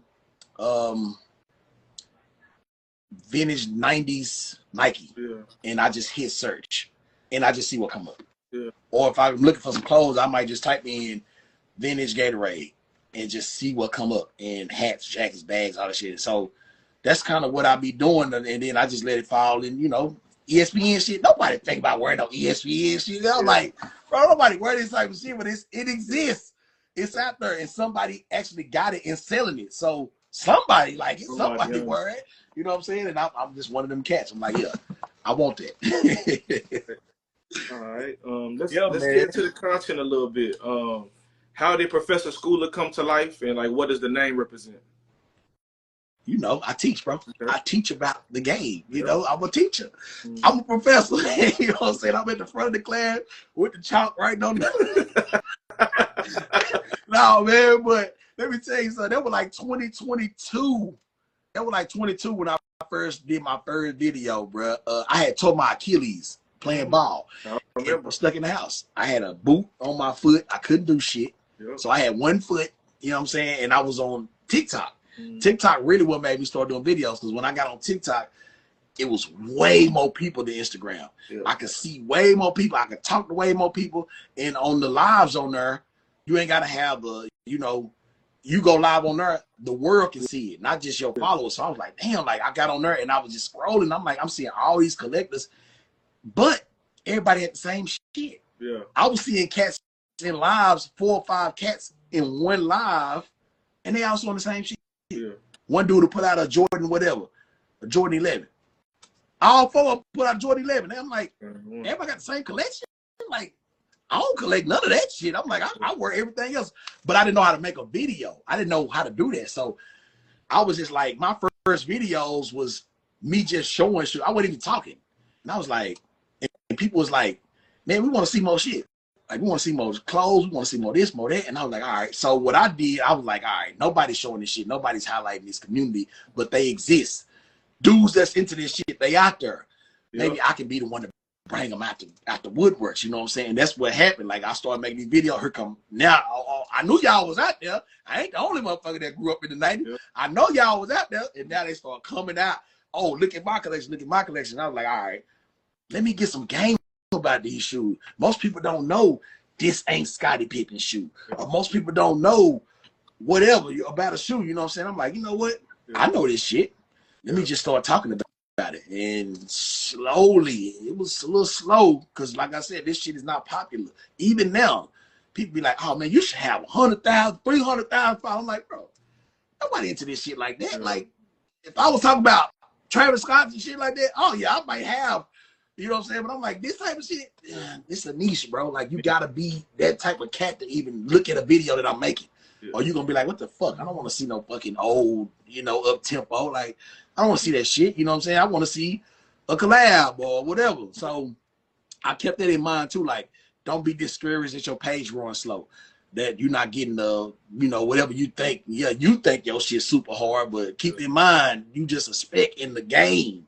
I'm just a small piece. So I'm like, you know, you got to check yourself with that, doing this content shit. Like, all right, you got to know, hey, it might not go this way. It might not go, you know what I'm saying? So that's why I just have fun with it. I'm like, I don't know where it's going to take me. It might not take me nowhere, but just me doing something that I love and connecting with the people, that's enough for me, bro. The homies that I have met through this shit is insane. We're going to be homies for life. Even you know what I'm saying? We met at SneakerCon. Yeah. That picture I put up on the story, I'm like, you know, I was like, shit, we just kicking it. I'm just like, I like meeting homies, taking pictures with them, making them memories, you know what I'm saying? So the next time we see each other, oh, we laughing and you know what I'm saying? Like we kinfolk now, you know, we see each other 2-3 times, oh shit, we locked in. So I always been that type of cat. Relationships, you know, very important, you know what I'm saying? Being real, you know what I'm saying? Thorough and authentic, and letting those relationships grow organically. And my page is organic. And the following, it just grew organically. So I'm like, that's all I can add for. And man, it's just been rolling. Like, I didn't expect it to get to where it said or none of that shit, but man, I love it, dog. If I wasn't doing this shit, I don't know what I'd be doing, bro. Like, it keep me out of the streets. It changed everything. When I hurt myself and I was forced to sit, and I would go live on TikTok, and I got this boot hanging out the frame, and I'm sitting here and I'm showing shoes, and they like, damn, don't nobody be something. Like, oh yeah, we on to something, bro. Yeah. Like, yeah. And now, you know, it's a lot of creators out here that's like heavy on it now. You know what I'm saying? I done seen creators change their whole game.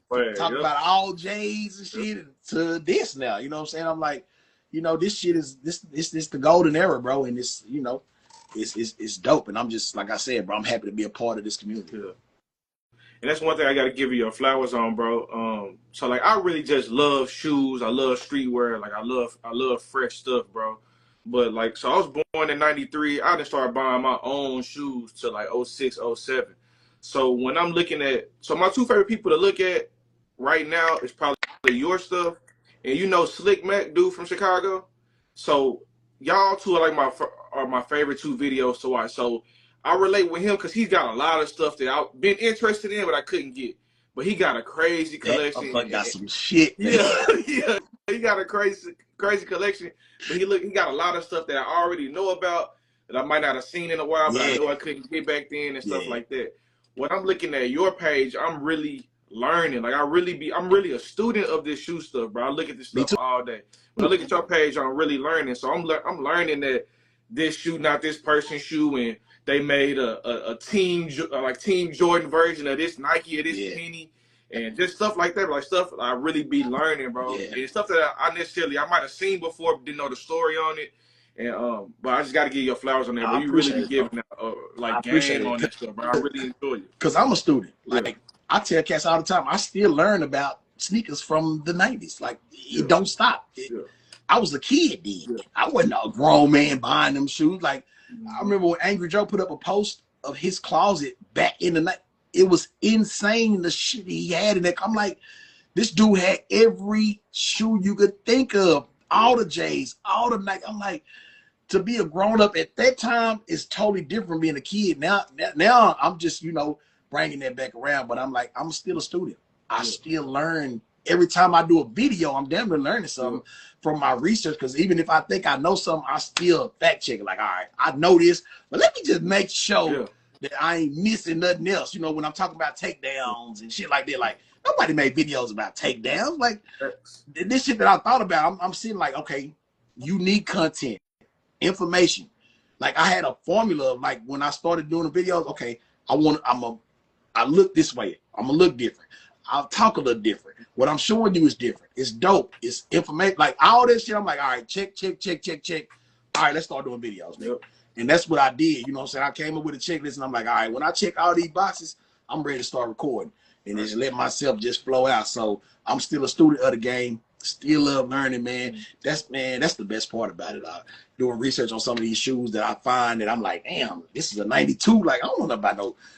Damn, let me go check this out and go learn something. Like, when I did the flight video, I'm like, all right, let me see what other flights they had at the time. And I was like, holy shit, like, damn, they had a bunch of these joints. So, you know, even though I was like, it's like Slick might be saying, You wasn't there. I wasn't there. I was there, but I wasn't buying it then. You know what I'm saying? So I was there, but I wasn't there. You know what I'm saying? And then I got homies like Big Mac and Terrence and Revenge sleeping in my Nikes. Like a lot of these cats that's my age or a little older who really live that life and been living that life for a long time. 500-600 pairs of shoes. You know what I'm saying? Morgan sneaker room. Like some of these cats, I'm just like, damn, this really some heavy hitters out here, man. And cats me coming to me, man, you the best, you the coldest. I'm like, no, bro. No. I'm just the face and the mouthpiece of the game right now. There's some cats out here that's really on some other shit. They really, you know what I'm saying? So I always make sure I include, even what I'm doing now, talking about these other cats, because I'm like, it's bigger than me. It ain't just me. Yeah, I put the face and shit to it, but I'm like, I'm just a representative of this game, man. It's a lot of cats in this game that's heavy. Man, my people came in. Get out of here, girl. Get out. Get out. Get out. Man, my bully's a big ass baby. Yeah, man. But I appreciate that, though, man. I appreciate it, dog. That's what I do it for, man. It's just give game and learn game at the same time. You cats teach me about the new shoes. I'm like, give me the game on the new shit, because I'll be out the loop, you know, with the like the collabs you talking about. Bro, I don't know nothing about some of these shoes. Like, I remember when Malachi the Mayor, shout out to Malachi, he sent me the first pair of shoes. He done sent me like 3-4 pair of shoes, but the first pair he sent me was a Union collab. It was a Union Nike collab, the Field General. Field like General. 80s shoe, right? I remember that. I know the Field General, but I'm like, I don't know nothing about Union. Like, and this was like, what, last year or some shit like that? He sent me that shoe. That was like, was that last year? That was last year. And I'm like, I don't know nothing about Union. And I'm like, damn, should I know? Like, I feel like I should know this shit, but it's like, it's so out of my realm. But I'm like, you know, that's a part of the game. Still learning about some of these creators, the collabs and shit like that. So I had did a whole thing where somebody had to hit me up, and, you know, we talked about it, and I'm looking up the cats who, you know, run Union and shit. I'm like, I didn't know any of this shit. So still a student, man. Gonna always be a student, for sure. Straight up. Staying on the content, did you ever deal with like being camera shy or like not being sure of yourself, like on the recording tip? Like, how did you kind of build your confidence and like get your swagger when recording? Man, I always had a mouthpiece, authentic. Being me, I was kind of hesitant, like, damn, you know, yeah, these goals come out, but I was doing videos with my goals in. I might have some jewelry on. I talk the way I talk. I'm like, this might not be the most popular thing, but I'm like, I don't know no other way to do it. And when certain opportunities, the stuff that didn't happen, like everything ain't been peaches and cream, right? It never is, right? But certain opportunities that done came where I done seen other creators get them opportunities where I was trying to get them, and they might be a little more polished. They might talk a little more proper. They might be into different shit. And I'm like, damn, like, you know, me being authentic, anybody. Sometimes you being yourself, you know, it might cost you some, but at the end, you still you, so you really ain't losing. So I don't want to say it messed with my confidence or nothing, because I'm like, I only know one way to be, but it's like, damn, you know, I do want to get more opportunities to come my way, but it's like I can't compromise. You know, I done had brands hit me up where they try to get me on some stuff that I'm really not on. You know what I'm saying? I'm like, damn, that ain't my realm. That ain't my forte. Like, if I present that to my people, they're gonna be like, why you talking about that? Like, that ain't you. And I can't have it. You know what I'm saying? So I'm like, if whoever trying to do something with me can't take this, then it can't be for me. You know what I'm saying? So I even try to do something with eBay, you know what I'm saying? Because the last sneak con I was at, they was there, and they had one of their managers there, and we talked, we sat, and we ate, and they gave me these emails. I'll send all this stuff and all that, and I'm like, all right, cool. And I'm draped up. I had a Final Fold shirt, matching hat. I had my blue Bacons on. I had the bag. I mean, I'm fresh cat in there. And I'm like, oh, this came from eBay. At some point in time. Damn, for real? I'm like, and they like, man, you know, what do you think you can do to help us at a show like this? You know, what you do? I'm like, I could just stand here like a mannequin. Goddamn, like, look what I got on. Like, nobody has this on, and it came from there. I'm showing cats what you can find from a site like this. Like, I can be valuable in certain ways, but it's like, you know, you got to let me be me. So that's been one of the gripes about it. Like, damn, man, I might have, you know what I'm saying? Like, damn, why they want a squirrel? They want to, you know what I'm saying? And I ain't knocking those dudes. Hey, if you get the opportunity, congratulations. I ain't no hate in my blood, but I'm like, damn, I could have put some sauce on that motherfucker. Y'all would let me do that. You know what I'm saying? Like, y'all, you know what I'm saying? So, you know, getting this trip to Nike, shit like that, I'm like, it lets me know, just keep doing you, keep being you. Just, you know what I'm saying? Don't change, you know, and I can't anyway if I wanted to. Like, I don't even know what to change to, you know what I'm saying? So I already had the game. It was just presenting it in a way where it could be entertaining, a little bit funny. You know, I always try to make, you know what I'm saying, like being myself, but just to let my personality shine through this phone, through this screen. It was just trying to polish that, trying to get that down. You know what I'm saying? I'm like, yeah, we can be in person and we can blah, blah, blah, blah, blah. Or you sitting in front of him, you out by yourself, and you know, you might got it in your head. All right, I'm going to say this, you know what I'm saying? And you let it play. And so making videos, it definitely was a learning curve for sure. Yeah. Editing, Yeah. oh man, I might not have said what I thought I forgot to say. You know, you got to hit all of that. Like, it was rough. That shit was rough, bro. But I got it done. You definitely got trial it and done. error, dog. And people ask me all the time, Unc, I want to start making videos.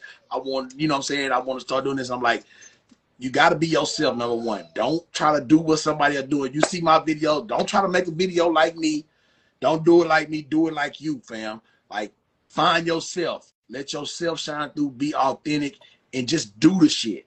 Don't sit on it too long. Don't let it sit on your mind too long. Let that shit out. Even if it ain't polished. When I first started, it wasn't polished. Yeah. But put it out there. You gotta put that shit. It's like pushing a damn car. You keep pushing that bitch, it's gonna be hard. As soon as that bitch start rolling, let it roll. Yeah. But you gotta start, you know what I'm saying? So to all my homies out there, keep going, bro. Don't be scared. Jump out there, be yourself, man. And let the world see that shit, man. And that's just what I'm on. All right. What did the trial and error process look like for finding out like exactly what content worked for you? Like, you just kind of touched on it a little bit, but was it like a certain type of videos like, nah, this not working? And then what was the first one? You was like, okay, I think this style works a little better. Like, what did that look like? It looked like me sitting out here,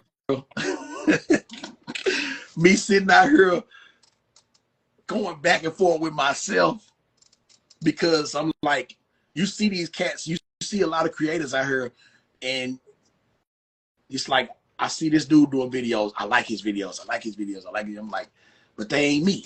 They don't talk like me. They don't sound like me. They don't look like me. They don't dress like me. And that was where I was like, all right, I got an opportunity where I can really separate myself from all these dudes that's talking about shoes, like, by just being me. It was just that back and forth of like, not too much, but just enough. Like, you know what I'm saying? Like, that's what's hard with me now, like making like long YouTube videos. I'm trying to get that part down, like making 15, 20-minute videos. And I'm like, damn, like, I just make a short reel, 2-3 minutes, minute and a half. You know what I'm saying? Yeah. But I'm like, now cats are like, man, we want to hear you talk about more stuff, longer, and this. And I'm like, damn. So now I'm at a point right now where I'm like, okay, it's time to up it. Okay, you've been doing it like this. All right, bro, you can't keep doing it like this. People are already saying, hey, we want more. So I'm at a point right now where I'm just like, okay, it's time to take this to another one. Because when you're doing, it's a difference from doing a reel, bang, bang, bang, and then doing a long 20-minute video and stretching that shit out. Like, you pacing yourself and all that. So right now I'm in a learning curve. I ain't done no super long YouTube video. I did a couple of, 10 minutes or some shit like that. But even those was like, I probably recorded 20 minutes and edited it down to 10. You know what I'm saying? Like, that whole process, bro. Like, I'm not a computer dude. Like, I'm actually trying to get one of my homies who into that to edit and do my stuff like that, where I can just record. I just want to record and then you polish it up. You know what I'm saying? Like, fix it up. You know what I'm saying? So I'm in that area right now where I'm like, okay, I'm trying to take it to the next level. You know what I'm saying? Like, I like doing what I'm doing. I like making reels. I like a quick in and out, because people, it's short. You know what I'm saying? Like, I don't want to watch your ass with it, but some people do. That's what they go to YouTube for. We go to Instagram for this, but we go to YouTube for this. So it's like, okay, bro, you gotta play. Well, you can't just be on this side, bro. You gotta come on this side too. So I'm in that point right now where I'm like, all right. Yeah. I'm in that same kind of transition, but like I started doing YouTube and I'm trying to get to the short form reels and TikToks and stuff like that. So like I'm more comfortable just like I really love this, bro. So I can sit and talk about a shoe release and talk about pricing, material, talk about the previous models and stuff like that. So I started off doing YouTube videos, 15, 20-minute videos. Now I'm trying to learn how to not be so long-winded and just bring it straight to the point, bring it down to like 2-minute videos. So I definitely feel you on the learning curve, but I'm trying to go opposite. We going. Yeah, man. I got that part. I'm trying to do this part, but I definitely feel you though. And my YouTube is still a baby. You know what I'm saying? Like I just transferred a lot of my videos that I already made to YouTube versus making fresh YouTube videos. So yeah, man, I'm in that spot right there. But it's still fun though. You know what I'm saying? Seeing the comments and you know when you do content. You know, you got to have thick skin. You got to roll with the punches, man. You know, you're going to have cats saying wild shit and all that. You know, that's part of the game, man. I don't take no slack off of it, man. And it's still all for the love, and it's still all fun, man. Yeah, straight up. You know? All right. We're going to jump into our last segment, man. It's called Flyeerr Rapid Fire. It's a bunch of different personal shoe questions. If you want to grab a shoe or something that means something to you with the question, feel free to be visual with it, but we can go however you want to do it. All right. First question, what's the favorite shoe in your collection? I show one. I show another one. Nike Air Go LWP 2010. Originally like 1994, I believe. Yeah. This right here is one of my grails for sure. I got two of these joints, luckily. This is one of my grails though, man. Yeah. I love this shoe. This is the first, I just said in the video, this is the first Nike basketball shoe that had Zoom Air in it. Mm-hmm. No air bubble, it just had the Zoom Air in it. And then after this shoe came the Jason Kidds, Pennies, Griffey's, all that shit that got Zoom Air on it, Gary Payton's, all that came after this, man. And I got this shoe right here, and it's a low top version. The Lambaste, I got those as well. Maybe I can show them too. OG. Let me see. Hold on. Let me see real quick. Yeah, the Lambaste OG, man. OG, I see that box, man. I see the box. But a lower top version of that shoe. Yeah. Maybe I can get this one out to show the contrast. Oh, yeah. But yeah, man, just an era that came before all the shit we know and love. Barclays and all that, like Reggie Miller, all of them. They was wearing these. Penny, he was wearing these shoes before he got his shoe. You know what I'm saying? So to find these type of shoes, really, man, it really turned me up because I was like, damn, these are shoes I really love. Like seeing them cats in them shoes before they got their own signature. So yeah, it's my favorite. Right. What's the rarest sneaker in your collection? The rarest, man. Do I got them joints right here? Oh yeah. Another OG. I'm talking about rare. It's gonna have to be OG. You talking about rare. See that box. And I showed these not too long ago. The versatile low. This is the takedown of the up tempo. Let me see. Do I got an up tempo right here? I think I do. This up tempo. There it is. The takedown. Oh, there. Takedown to the up tempo. So, you know, just cool to have this shoe, man. I only know one other dude that got this shoe. He found him a pair not too long ago. Shout out to my dog Trapping. But I was the first cat that I had known to get this shoe in hand, man. So this might be my rarest shoe. I got a couple more, but I think this is the rarest one for sure, man. 1995 OG DS. Yeah. Come on, man. Yeah. That's crazy. Yeah, that's a good shoe. Crazy. Crazy, dog. If you can bring back one sneaker exactly how it was released, colorway, materials, everything, what would it be? I wish I had one. Maybe one day. Nike Air Adjust Force. Okay. Them was the ones that came with the interchangeable straps. You change the color straps, green, gold, red, blue. That shoe right there, if I could, Nike was like, hey, we gonna give you a shoe that you can retro. It'll be that. Like, it wouldn't be something selfish, like if I said like a Worm Indestruct or something like a Nike Air Prevail. That'll be something like too specific for me. But a shoe like that can be for everybody. Yeah. Everybody could wear a Just Force and change the color strap. Everybody will wear that shoe, and you can just throw on a different color strap on the black shoe, on the white shoe, and you can do that shit all week. You know what I'm saying? So that'll be it, man. Give me the. I'm look, when I go to Nike, I'm rooting for that, man. Yeah. Hey, you know what I'm saying? Yeah. Let them know. Get that OG stuff, man. You know let them know. They gonna throw my ass out of there. Get out of there. All right. If your house was on fire, you can only save 2 shoes. What you grabbing? Come on, man. God, dog, bro. 2. That's it. I'm gonna take. Well, it would have to be something I probably couldn't find no more, right? So it'll probably be some OG stuff. It'll definitely probably be those versatiles that I showed. Because I mean, I can find some more of these. My Diamond Furies, I got this black and white colorway too. This would be one of them. I can't lie, bro. This shoe right here, this would be one. I won't find this no more in this colorway ever. Even them, I won't find them. I'm gonna try to grab both of them. But if I'm gonna take one, give me these black and white ones right here, and give me. Do I got a little crazy one over here? And probably those versatiles, bro. Those versatiles are super rare. Like I can't believe I got this shoe in my possession. It'd be something like that for sure. Right. Yeah. All right. Even though I love my Chris Webbers, man. I love the Chris Webbers. I love my Webbers. I could probably find these again. I love this shoe. This is actually my favorite shoe.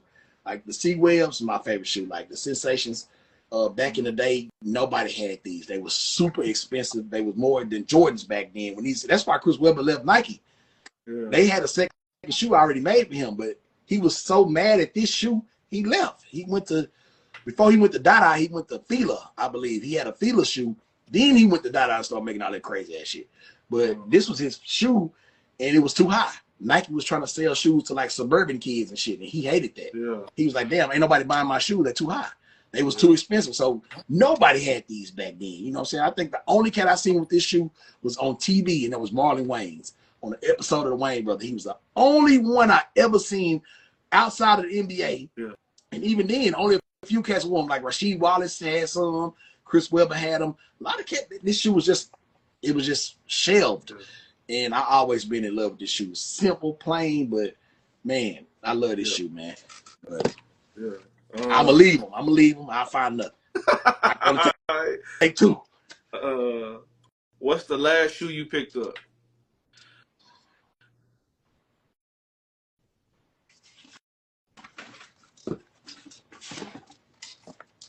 '95 low. 2010. Oh man. Well, I've been looking for some low top up tempos for years, man. 2010 A1 too, bro. Everything intact, wearable, the black and white colorway, you know what I'm saying? Can't go wrong with that. I'm in love with this shoe. I know some cats probably look at this shoe, man, it's just a black and white shoe, bro. But that up-tempo logo on the back, you know what I'm saying? This was the last one I got. I got these for like $60, man. I like that double swoosh on that joint, bro. That's that joint looks and good. Again, it's also, again, let me since we here right now, that's the takedown, but that's the low. Still, similar, you know what I'm saying? Like, you got the double swoosh here too. You got a swoosh there, swoosh up there. This the low, but that's the takedown. So, man, just to have something like this, man, to be able to tell a story about it, to be able to have them together, that's what the hunt all about, man. That's what it's all about, dog.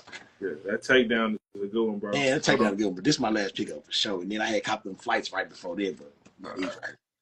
All right. What's the oldest shoe in your collection? Oldest shoe I got is I'm gonna show you right now.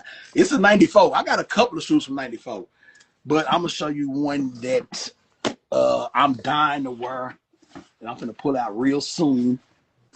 Shout out to my dog C-Jax. These right here, the Lambaste 1. This is the 1, right?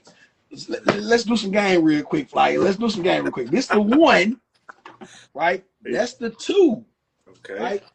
And then this was the high top one. Yeah. This is the family right here. This is the Yeah. lightweight performance family right here. Yeah. This is the hot top, and then we had the Lambaste 1, and then the 2 on top right there. So the whole family in full effect, man. This is a 1994 right here. This one too. This is 94. I got a couple shoes from 94, man, but these right here are super rare, bro. That forest green. Oh man, I mean Ron Harper. When I think of this shoe, I think of Ron Harper. I think of Jason Kidd, Penny, like them guards, Reggie Miller, like those lightweight guards. This shoe is, I mean, they light as a feather, bro. Like these shoes so light. It was for that new type of player that was coming in the game at that time, man. And to have some shit like this, bro, it's just crazy, man. But I'm gonna go with these right here. I'm gonna go with these right here. Them on watch day. Boy, you got me flipping out the shit. Why? Man. What shoe did you pay the most for? Probably them Olive Nines. The Olive Nines, I paid like $350. That's a lot to me. I mean, cats who buy expensive shoes, that might not be nothing. But for me, I get shoes cheap, bro. 80, 60. You know what I'm saying? Like I said, I won them flights on the bid. Them up-tempo lows was like 60. You know what I'm saying? These Crow Streaks, I still got right here. Rest in peace to Reggie White. I probably pay like $80 for these, bro. Like, I get some good stuff for the low. So when I pay something like, and this was back in like 15 when I did that, you know what I'm saying? I had the bread to just blow like that, but them Olive Nines, I really wanted that shoe. I never had that shoe. And I remember when I first seen that shoe back in, that was what? Damn, was that 9th grade, somewhere around there? When I first seen that shoe, one of my partners had it. His dad used to buy him all the shoes, and he pulled that shoe out. I never forget it, bro. That was his shoe. I'm sitting in his room. We looking at magazines and shit. You know, we just chilling. We looking at hoop magazines and shit. And he pulled the shoe out, and I'm holding the shoe like it's mine. Yeah. I got the box in my lap, and I'm just looking at them bitch like, bro, these bitch so clean. Like, this colorway, that colorway was so crazy. Like, it was so off the Jordan pad. Because, you know, all his shoes was red, black, and white. Red, yeah. And when I seen that brown, I'm like, this shit is crazy. Like, I fell in love with that shoe, man. So when I had the opportunity to get it, and he wanted that number for it, I ain't fight him on it. Come on, give me them joints. And I dropped out. But other than that, bro, I'm a cheat. I'm Mr. Krabs, man. Hey, you can sell the shoe for $50. I'm probably still gonna ask you, what's the lowest you gonna take? You know what I'm saying? Because I done hit shoes. I think the lowest I ever paid for a shoe was like where the Marachis at? Do I got the Marachis somewhere around here? I probably paid, I think I paid like $25 for this shoe. That might be the lowest I ever paid for a shoe. Like $25, you know what I'm saying? So, bruh, some of the shit all the shoes you be seeing me, cheap. All right. I mean, I done paid $200 for, like, they all lower than that. You know what I'm saying? So, okay, I've been blessed, man. I've been blessed. I know you don't buy too much of the brand new releases like that, but what's been your favorite shoe from 2025 so far, if you could think of one? A new shoe? Anything that released this year, like it could be a retro, man. Or just man, like I said, they've been going crazy, bro. Jordan Brand been going crazy. I was happy. I'm not a fan of the Ferraris, but I was happy that shoe came. I thought that was a good retro. Yeah. A lot of my homies, they really was clawing for that joint. I'm glad they got them. Yeah. I'm like, I love that feeling when the homies get some shit they want. Like, I love that for my people. Like, you know what I'm saying? Yeah. I love it because I love that feeling. You know what I'm saying? But I would say, if I had to say so far, it'll probably be what Dion doing right now.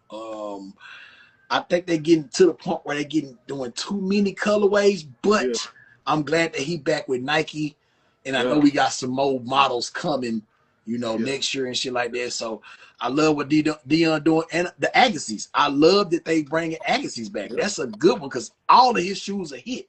They just so hard to come by and they expensive. Man, you looking for Agassiz, bro? You talking about some expensive shoes?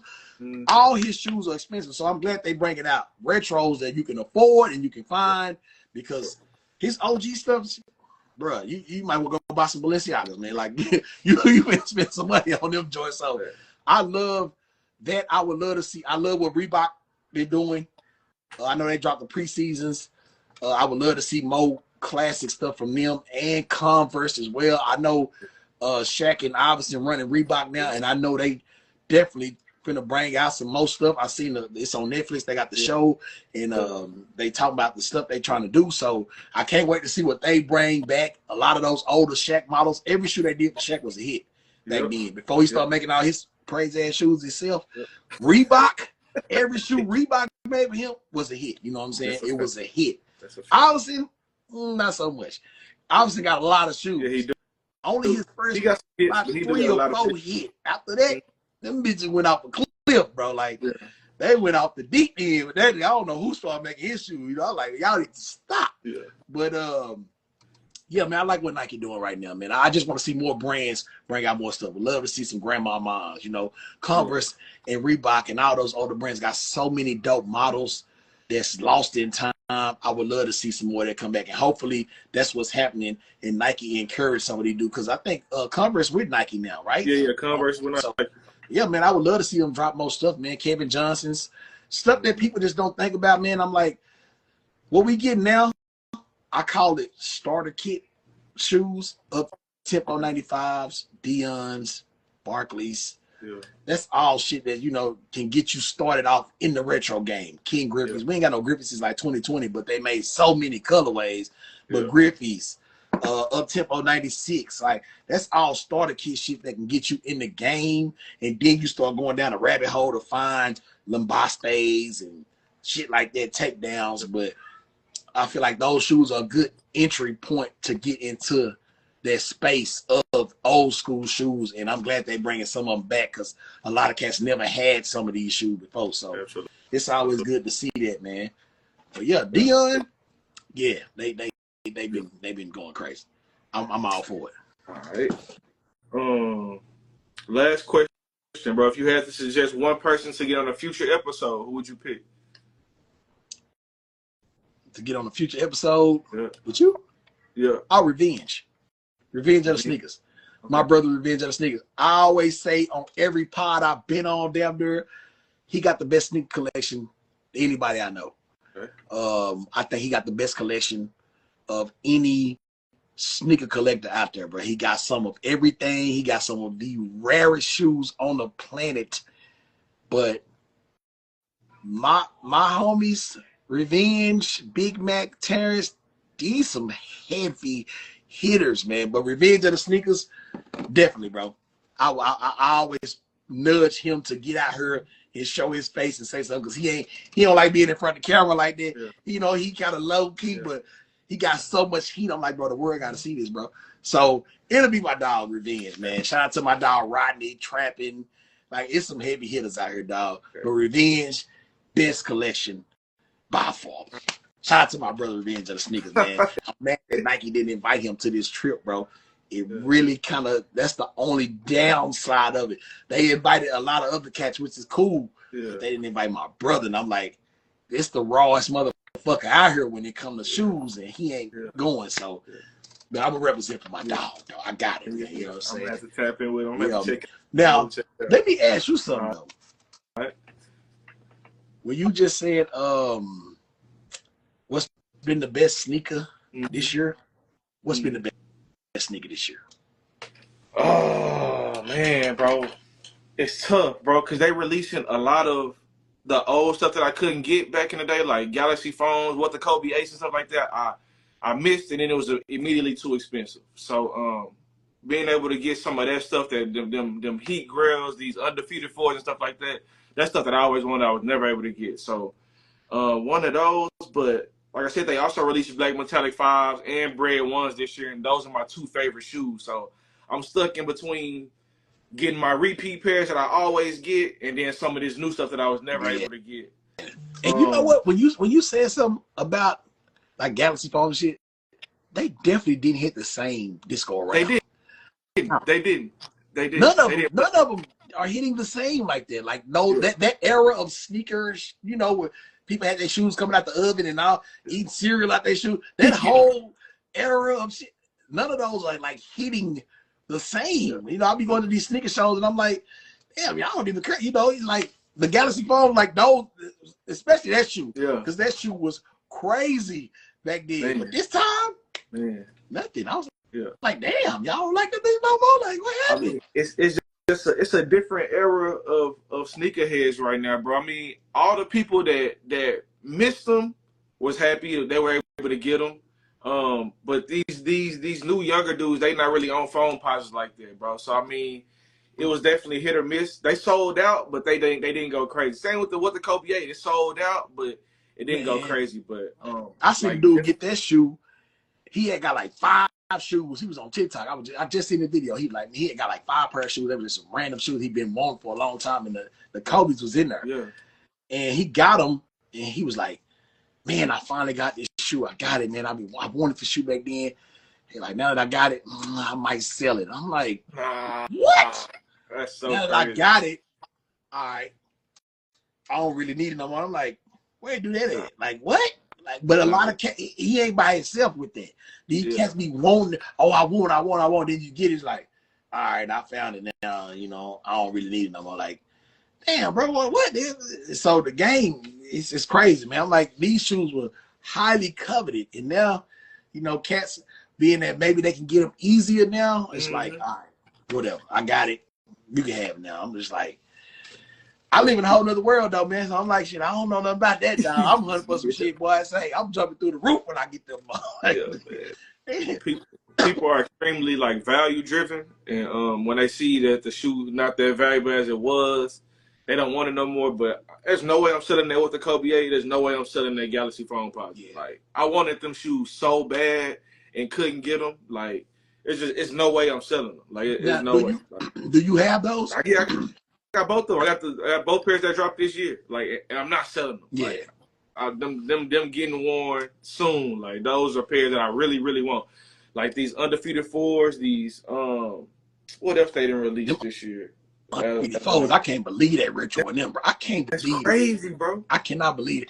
Even with the Wu-Tangs, I'm like, I can't believe that retro in them. I'm like, damn, they actually, and nobody. I'm like, nobody gave a damn. Yeah. Like, I remember going to a show and they was there, and I'm like, nobody cared. I was like, damn.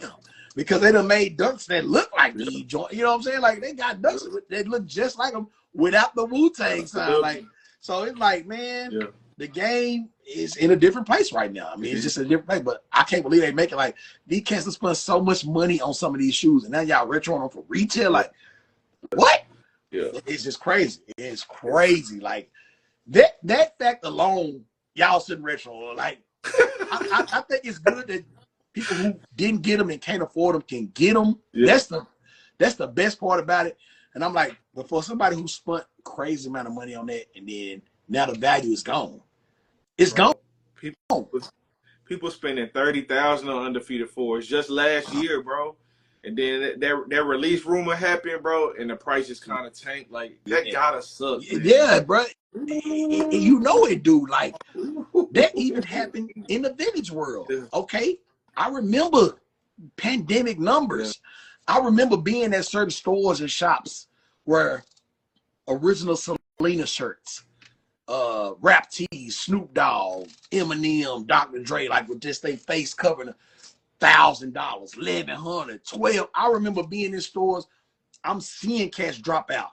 I remember one time I was in the store and it was an SA dude, and he had like 8 or 9 Selena shirts, 800 for that, 7,000.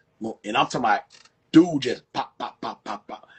And then the world changed back to normal. And those prices went out the window, and he couldn't get a fraction of that price. Even with it was just crazy to see what them numbers was, and to see when all that shit went away, everything just, and I'm like, and we seeing it happen with some of these shoes, you know what I'm saying? Like, that shit got to suck, bro. But that's again why I'm like, I truly believe in, like, okay, if you want it and you can get it. But I'm not paying crazy amount of money for nothing, because it's all material shit. I'm not doing that. Like, I'm not dropping out no $1,000 for no shirt. You think if I wear this shirt in here, people gonna know it's $1,000? $1,000. I think that's in their head thinking it, like, these guys don't even know what kind of shirt I got on. We don't give a damn. If it's clean, it's clean. One of my homies, Shout out to my dog, Dark Skin the Plug. Dark Skin the Plug, I remember when I first met him, we was at a after party. And I got my shit on. He like, oh man, what shoes them? I had on some Darwin's, matter of fact, Dennis Rodman. Man, what's them? I'm like, bro, these some Darwin's, yada, yada, yada. You know, I had my shit on. Man, that shit clean. And then he had on all like hype shit. I can't remember what brand it was, but he had on, it was all hype shit. I know he had on Travis Scott's for sure. And he was like, bro, I changed my clothes like 4 or 5 times. Like, what you mean? He was like, well, I was going, it was a event or something, it was a concert or some shit like that. He was like, he based his outfit off the price. He was like, no, that ain't expensive enough. So I changed. And I'm like, what? Like, man, we live in totally different worlds. She like, my fit might have cost $100, maybe. You feel me? And bruh, I'm like, I'm cold. I know I'm cold. And I probably didn't spend $100 on this old shit. And you pay, oh yeah, this whole fit by 5G. What? Bro, I could more power. I'm all for it, bro. But me, I my mind can't even fathom that shit. Because I'm like, especially with hype shit, trendy shit. Because all the trendy shit is here today and gone tomorrow. Flop, man. I don't care what it is, you know what I'm saying? Like the essential shit, Hellstar. I remember going to my partner's shop and they schooling me on this shit. Oh, this the new shit. I'm like, man, that shit gonna be gone tomorrow, bro. And you gonna have cats coming here, oh, that's last season, saying shit like that. I'm like, nigga, I don't use those words. Like this is all my shit is old, vintage shit. But you got cats coming here. What was that other one we used to see all the time? Gallery department. There was another one that was everywhere. Then you got these companies, Denim Tours. You got these companies start bootlegging it. That's what really washed the game. Now you got companies just making essentials, shit that say essentials on it, or just say gallery department. I'm like, bro, I don't want to be in no kind of shit where you got to worry about that. Everything is authentic. I know it's authentic. I ain't got to worry about getting finessed because I want to be trendy or in. Like, you getting finessed out this shit and it don't even be authentic. You know what I'm saying? I'm like, chrome heart, all this shit. I'm like, bro, that shit not important, bro. Like, if you can get it, folks. I'm always, but that shit ain't gonna make me look at you and be like, damn, nigga, that shit costs how much? Man, that shit clean. It can still be trash and be $5,000 outfit. It be garbage. Man. You know what I'm saying? I done seen it. You can spend all that money on that shit and it still be, like, you know what I'm saying? And you got a homie coming here with some windbreaker set on and killing the game. You know what I'm saying? So, you know, but again, like I said, I'm all for it, man. I like people to be comfortable in what they in, but man, some of that shit I just don't understand, bro. The trendy shit, I don't get it, bro. I don't get it. You're not alone. Maybe I'm too cheap, bro. You're not. Man, I don't know, man. Because I got some of my homies who wear designer, and they're like, I don't see how you wear old shit. How you wear somebody old clothes shit? I'm like, bro, this shit is what make the world go round. Recycle shit, keep the shit alive. Like, this is that shit you wearing, a Miri or whatever that shit. I'm like, bro, that shit don't hold no value. Once you buy it out the store, that plummets, bro. Like, it holds no value. You can damn near can't even resell it. You know what I'm saying? I'm like, this shit gonna always resell. It's reselling now. So I'm like, you know, it's just different worlds, but everybody can't be on the same shit. That's the beauty of it, man. That designer wave I was never able to get on, man. Some of the stuff look cool, certain pieces, but I'm not a label person, I'm not a brand person, man. Some of it look good. Yeah, it's just out of my world, man. That's all. I'm like, even if I remember one time somebody had bought me Armani. It was some Armani shirts, and I was like, what the fuck I'm gonna do with that? Like, I don't even know what to wear with this, because when you buy shit like that, you have to wear shit that fits that. And you can't be wearing no Armani with coming here with no damn Charles Barkley's on. Like, it don't go. In my mind, it might go, but I'm like, it don't go. You need some whatever designer shoes that go with that. McQueen's, Dior's, whatever. I'm like, bro, I don't know what to do with that type of shit. I was like, you might take that shit back. Like, I don't know. And then them shirts be fitted so tight and small, and nipples showing. I said, bro, I can't do that. I can't have my navel showing. And then the crop shit is going crazy right now. Everybody want a crop shirt. I'm like, bro, I can't show my navel, fam. I can't live like that, nigga. I can't. I don't know nothing about it. So I be trying to support my partner's brands and stuff. It be clean design, bro. I'm like, but can I put it on a regular t-shirt for me? it's all cropped. Right? I can't. One of my homies told me, I ain't got nothing for you, bro. I was like, bro, I probably wear that shit around the house, fam. I can't be out with my old lady wearing the type of shit. She ain't gonna let me do it, bro. She ain't gonna let me wear that shit. Like, you feel me? But I do want to support, and I'll probably just wear it, just lounging around, take a video of this part. But I'm like, being out in that shit in public, that ain't happening, G. Got nothing for you, man. But, oh, that shit funny, man. I love it, man. We can go ahead and close it out, bro. Tell the people where they can find you, what you have coming up, what they should be looking forward to from you. Yeah, man. I just want everybody to come out to the swap, man. Come out to SwapCon August 9th, man. That's the biggest show. I'm telling you, it's something for everybody. Man, woman, child. I don't care what you into. Pokemon cards, horror shit. It don't matter what you into. Whatever kind of sneakers you into, it's something for everybody, and that's a spot where we can really kick it, man. I always get new cats from the internet coming out to the show every time we have one. I get more and more homies that come out, travel out, man, and we really just hang out all day long. Walk around, record, buy some shit, trade some shit. So we got the swap coming up August 9th. Man, y'all can find me at Professor_Schooler on everything. Okay. Facebook, YouTube, whatever, all of it, man. I want everything, man. What's the other Threads? All of it. You know, I'm trying to get my heads in all of it, man. But we just trying to stay positive, have fun with it, man, and do something that's all inclusive. We ain't trying to leave nobody out. So that's why the swap is what it is. You know what I'm saying? We pushed it to make sure, especially with the women, that we got more women vendors for women to come out and hang out. Guys come out with a woman. It's something that couples can do. My mom come out, like, so I'm encouraging everybody to come out August 9th. Come kick it with us, man. Come kick it with me. Have some fun.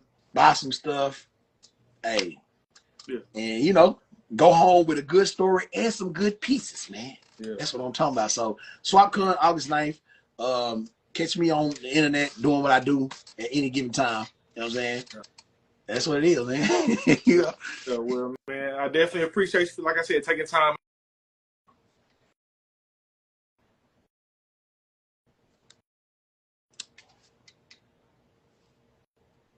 Oh, no. I can't hear you, fam. I can't hear you. Hey, my bad. Yeah, but I was just saying, I definitely appreciate you for taking time out your night, bro, and joining this joint. I know your family waiting for you. To probably been busy working all day, bro. But I appreciate you joining. And you know, this is just the beginning for me on this podcast stuff. So I'm definitely gonna add you to the back end as it keeps going, bro. Man. And I love having you back on. You know we gonna double back, man. I appreciate you hitting me up, bro, and invite me on, man. I love this shit, man. I love doing this right here. You know, swapping stories. You know, get to kick it. You gonna have to come on. You know, I go live on Sundays. You know, show your collection, show some of your shoes. You know, and let's talk some game, and you can, you know, spill some more of your guts about you. You know what I'm saying? So definitely, man. Can't wait to have you on, kicking it with Schooler, and yeah, man. And I can grill you. You know what I'm saying? Done deal. Let's do it, bro. Let's do it. Absolutely, man. Hey, I appreciate it, man. Thank you so much. Anytime, you know, you can tap me with me anytime, bro. Anytime, and I got you, man. Straight up, bro. I'm gonna catch you later, bro. Be safe out here, man. Be safe out there, H-Town, dog. Be safe out there, man. Shout out to Houston, man. To my Dallas and Houston beef. Man, this all love. I'm talking about, man. Get y'all all right, man. Nah, but I appreciate it, G. Stay safe, man. Hey, you know, we locked in, fam. Yeah, it's love, bro. Peace. Peace. Yeah. Yeah.